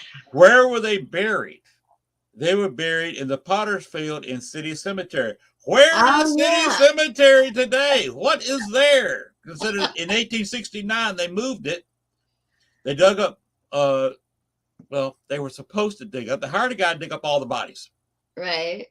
He charged them $4 a body to dig up. Oh the my headstone. God! Where'd they put them all? So you know how things go with Chicago. Yeah. The guy was crooked as a snake. Okay. And he moved the headstones to the various cemeteries wherever the family wanted them to, or wherever the city wanted to put them. But they didn't dig up the bodies. They didn't dig up the bodies. Oh my God. City Cemetery Ugh. is now where Lincoln Park is. Oh, that's right. If you look up, Right. That's why there was Ursula Belsky for a while. Dale was trying to get it back. Tours of the zoo at night. Yeah. Because every time they start digging up a new pen, new lion's pit, or whatever they need to dig up at there, they dig up bodies. Yep. And they're now just sitting there. They call the city. The city doesn't want to deal with it. And they're now just saying, okay, we're just going to leave the bodies where they are and dig it up. Crazy. There are people buried under the Lincoln Park Zoo. And where the Potter's Field was is now, you got a couple of football and soccer fields and baseball fields. That's to crazy. the south of the zoo. Oh yeah. That's Yeah, the Potter's I Field. know that park. Yeah, Where people jog there every day. People that's walk their right. It's dogs a every day. beautiful area, Lincoln Play Park. frisbee there. It's a beautiful area. It's The gorgeous. bodies were never moved out of the Potter's Field. Wow. Right over by I didn't the know couch that. tomb. And who is buried in the couch tomb? Nobody knows. Oh man. But the couch tomb is there. The soldiers were dug up. When they first started moving the cemetery, they said, okay, we got to move these soldiers. So they moved the soldiers to Oak. What is that? Oak Woods? Yeah, Oak Woods Cemetery on the far Okay. south end. The other side of Chicago University. Oh yeah. Right Or there. Chicago, yeah, right there at Chicago, the south end of Chicago University. Wow. They buried them in a mass grave. They found a little hill. They dug a Oh, big circle around the hill and just put them shoulder to shoulder in this ditch. terrible. Covered them up. Realized these people are still coming with bodies, so they dug That's another trench sad. onto the outside of this first circle and filled it up with bodies. That's terrible. Realized there were still a Restless caravan of spirit. bodies coming from City Cemetery to Oak Woods. Dug another circular trench and filled it up with bodies. Yikes. Then they finally, the Daughters of the Confederacy brought some, get this, Georgia, where I'm from, granite, and built a big memorial in the center of these circles. Wow. To the Confederate soldiers, including writing, they got 4,000 people named because they don't know the names of the rest of them. That's terrible. They were all buried. All those restless spirits. One of the largest mass graves in North America. There's one down in New Orleans, a little bit bigger. There's one up in New York City, outside New York City, a little bit bigger. And I think they found one outside of Los Angeles, a little bit bigger. But it's one of the top 5 largest mass graves in North America. It's right there on the south side of Chicago. That's just sad. I've investigated that cemetery. I've investigated the spot. The reason they called it Douglas Camp Douglas, because Stephen Douglas, that's Stephen Douglas, donated the land to use as a training camp for draftees out of Chicago to go fight the Civil War. Wow. And his tomb is where his house used to be. Not a city block away. You can walk over there in 3 minutes from the side of Camp Douglas, Meadows Park, to the Stephen Douglas tomb. There is a park around it. They only open up in the summertime, but they'll open up the park where you still see a little bit of brick. There's about 3 feet of wall left standing from the house, but you can walk in there, planted like the garden was at Stephen Douglas' home. His tomb is there, and they'll open up the tomb, and you can stand there and put your hand on the Stephen Douglas sarcophagus. Wow. And all that's crazy. Right there in Chicago. I can't even imagine what that would be like, that area there, knowing all that stuff. And when Camp Douglas was built there, they put their tuberculosis hospital right there on the south end of the camp. There. And it was literally next door. We're talking about a good spitting distance away from the original building where the University of Chicago was housed. Wow. They moved it. They actually canceled the building because of all the deaths they had there from spreading from the camp. Yeah. And they restarted it just a few blocks to the south, and now it has most of that land between the old camp, between Meadows Park and Oakwood Cemetery. Wow. On that side of the street, or Martin Luther King, was it Boulevard Avenue, something, whatever it is. Martin Luther King, Drive. Yeah. On that one side of the road from Oakwood Cemetery up into Meadows Park is condos right there at Meadows Park, but you go to the other side of the Stephen Douglas tomb and you start running into parts of University of Chicago. Wow. And there's also right across the street from the Stephen Douglas tomb, one of the original archdioceses of Chicago. they actually had it for it was the Archdiocese. That's where the head of the Catholic Church was for years in Yep. Chicago. I They know changed- about the Archdiocese. Yeah. They changed it to a home, a remember hospital for priests, retired priests, and had Oh, a Catholic they hospital did? for a little bit. Yeah, and then it's abandoned. So you Okay. got an abandoned hospital in Archdiocese, Oh my Stephen God. Douglas in his sarcophagus, and practically next door is the old where the old prison camp was, where And a 46,000 mass grave. Confederates died. Unreal. Unreal. I investigated that entire area several times. That's Meters crazy. will go off unexplained. A lot of I'm people say, sure. well, if you're in a house with a K2 or a male, electricity Over can there. set those two gauges off. Oh, wow. If you in Meadows Park, you can walk through there, and occasionally you will get nowhere near electricity. Your meters start going off, and we got in there one time. I was investigating with a group, and we got interactive. They would fire up they'd light the K2 meter on a question. Wow. And pretty cool. there was not any electricity within 100 yards of where we were Right. standing. Yeah, that's amazing. That is so And cool. that's some of my legacy in Chicago. I know. I want to hear all more that. about That your was legacy. That was awesome. it's amazing what happened there. And I went through, it took me 2 years to do it, but I went through all the red tape Wow. a permit for both places. Dale is trying this summer to do an event at City Cemetery. Oh. So he knew a little bit of the headache I was going through back then, and he's asked advice of me several times of how to get a permit after dark for City Cemetery.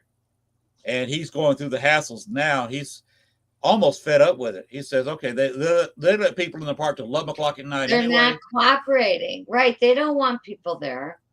Right. I got a They person don't. who gave me an They okay closed and it. gave me a permit, legal with the police department. And I was asking both places to show it to the police department, and I had it on me. Where we at both places we had permits from the city. Wow. You'll have to go back there and help them.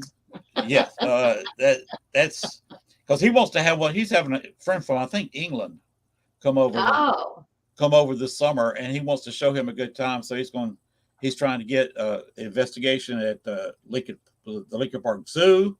He wants to do the grounds at the old City Cemetery, of course, which is Lincoln Park proper. That's crazy. And then he wants to come down south with him. So he did a lot with Bachelor's Grove too, right? He'll take yes, he them did. there. Yeah. He was absolutely shocked when I showed him the photographs of I bet of Amelia and the lady on the stone, and he was just shocked at that. I love it.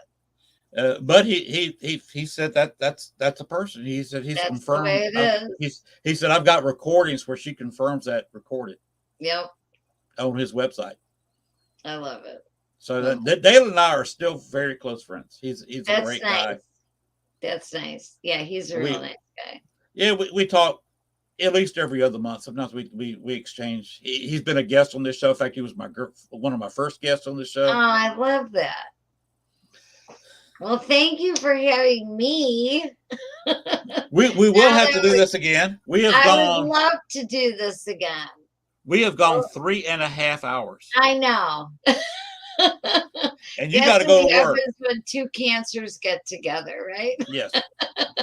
And now, if you need something from work, send me an email tomorrow, and I'll send an email back and try to sign it some way or another where I can say that you've got an excuse for falling asleep at work tomorrow.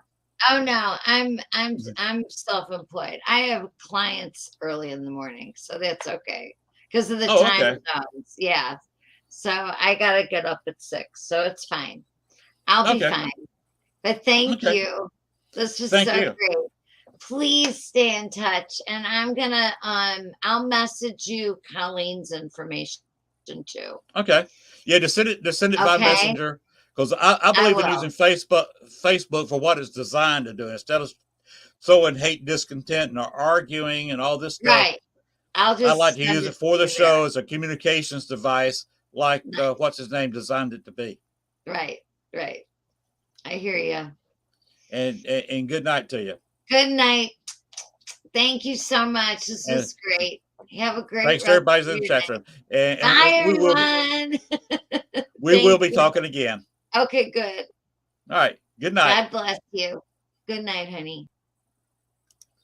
All right, everybody. It's real late. We did a double show tonight. Well, a show and a half tonight. We have a 2-hour show, and I'm going 3.5 hours. Okay. Anyway, sue me. Anyway, let's get going. Let's get out of here. What have I got to do? I got to push this button here. And here we are. Bones, it's late. I know you're getting sleepy over there. Need to feed you too. Gosh, nothing but Bones. Anyway, Bones, take it away. Let's get out of here. Good night, everybody. Thanks to everybody who showed up in the chat room. Thanks to Terry. We will have her back on as a guest again. Like I said, we've had a long show tonight. We'll do this again another time. I forget who my guest is next week. Gosh, I forgot to write it down. Anyway, I'm booked already all the way through April. I'm booking for May now. So I've got a lot of guests lined up. I'll go into it later. Probably do a Facebook Live or a YouTube probably Monday. I'm going to start doing another show on YouTube and Facebook, at least as a prelude to this show. Talk about who I'm going to have on, and maybe talk a little bit about myself. Anyway, good night, everybody. God bless, and we'll see you next week at 11 o'clock Eastern, 10 o'clock Central, 9 o'clock Mountain, 8 o'clock on the West Coast, and for a 2-hour show plus. Good night. Thanks for watching our show. Be sure to tune in to next week as once again we journey way down south into Bayou Country for another heaping portion of Southern Fried Paranormal with Len Dorman and Bones. Make sure to like, share, and follow. Y'all come back now. You hear?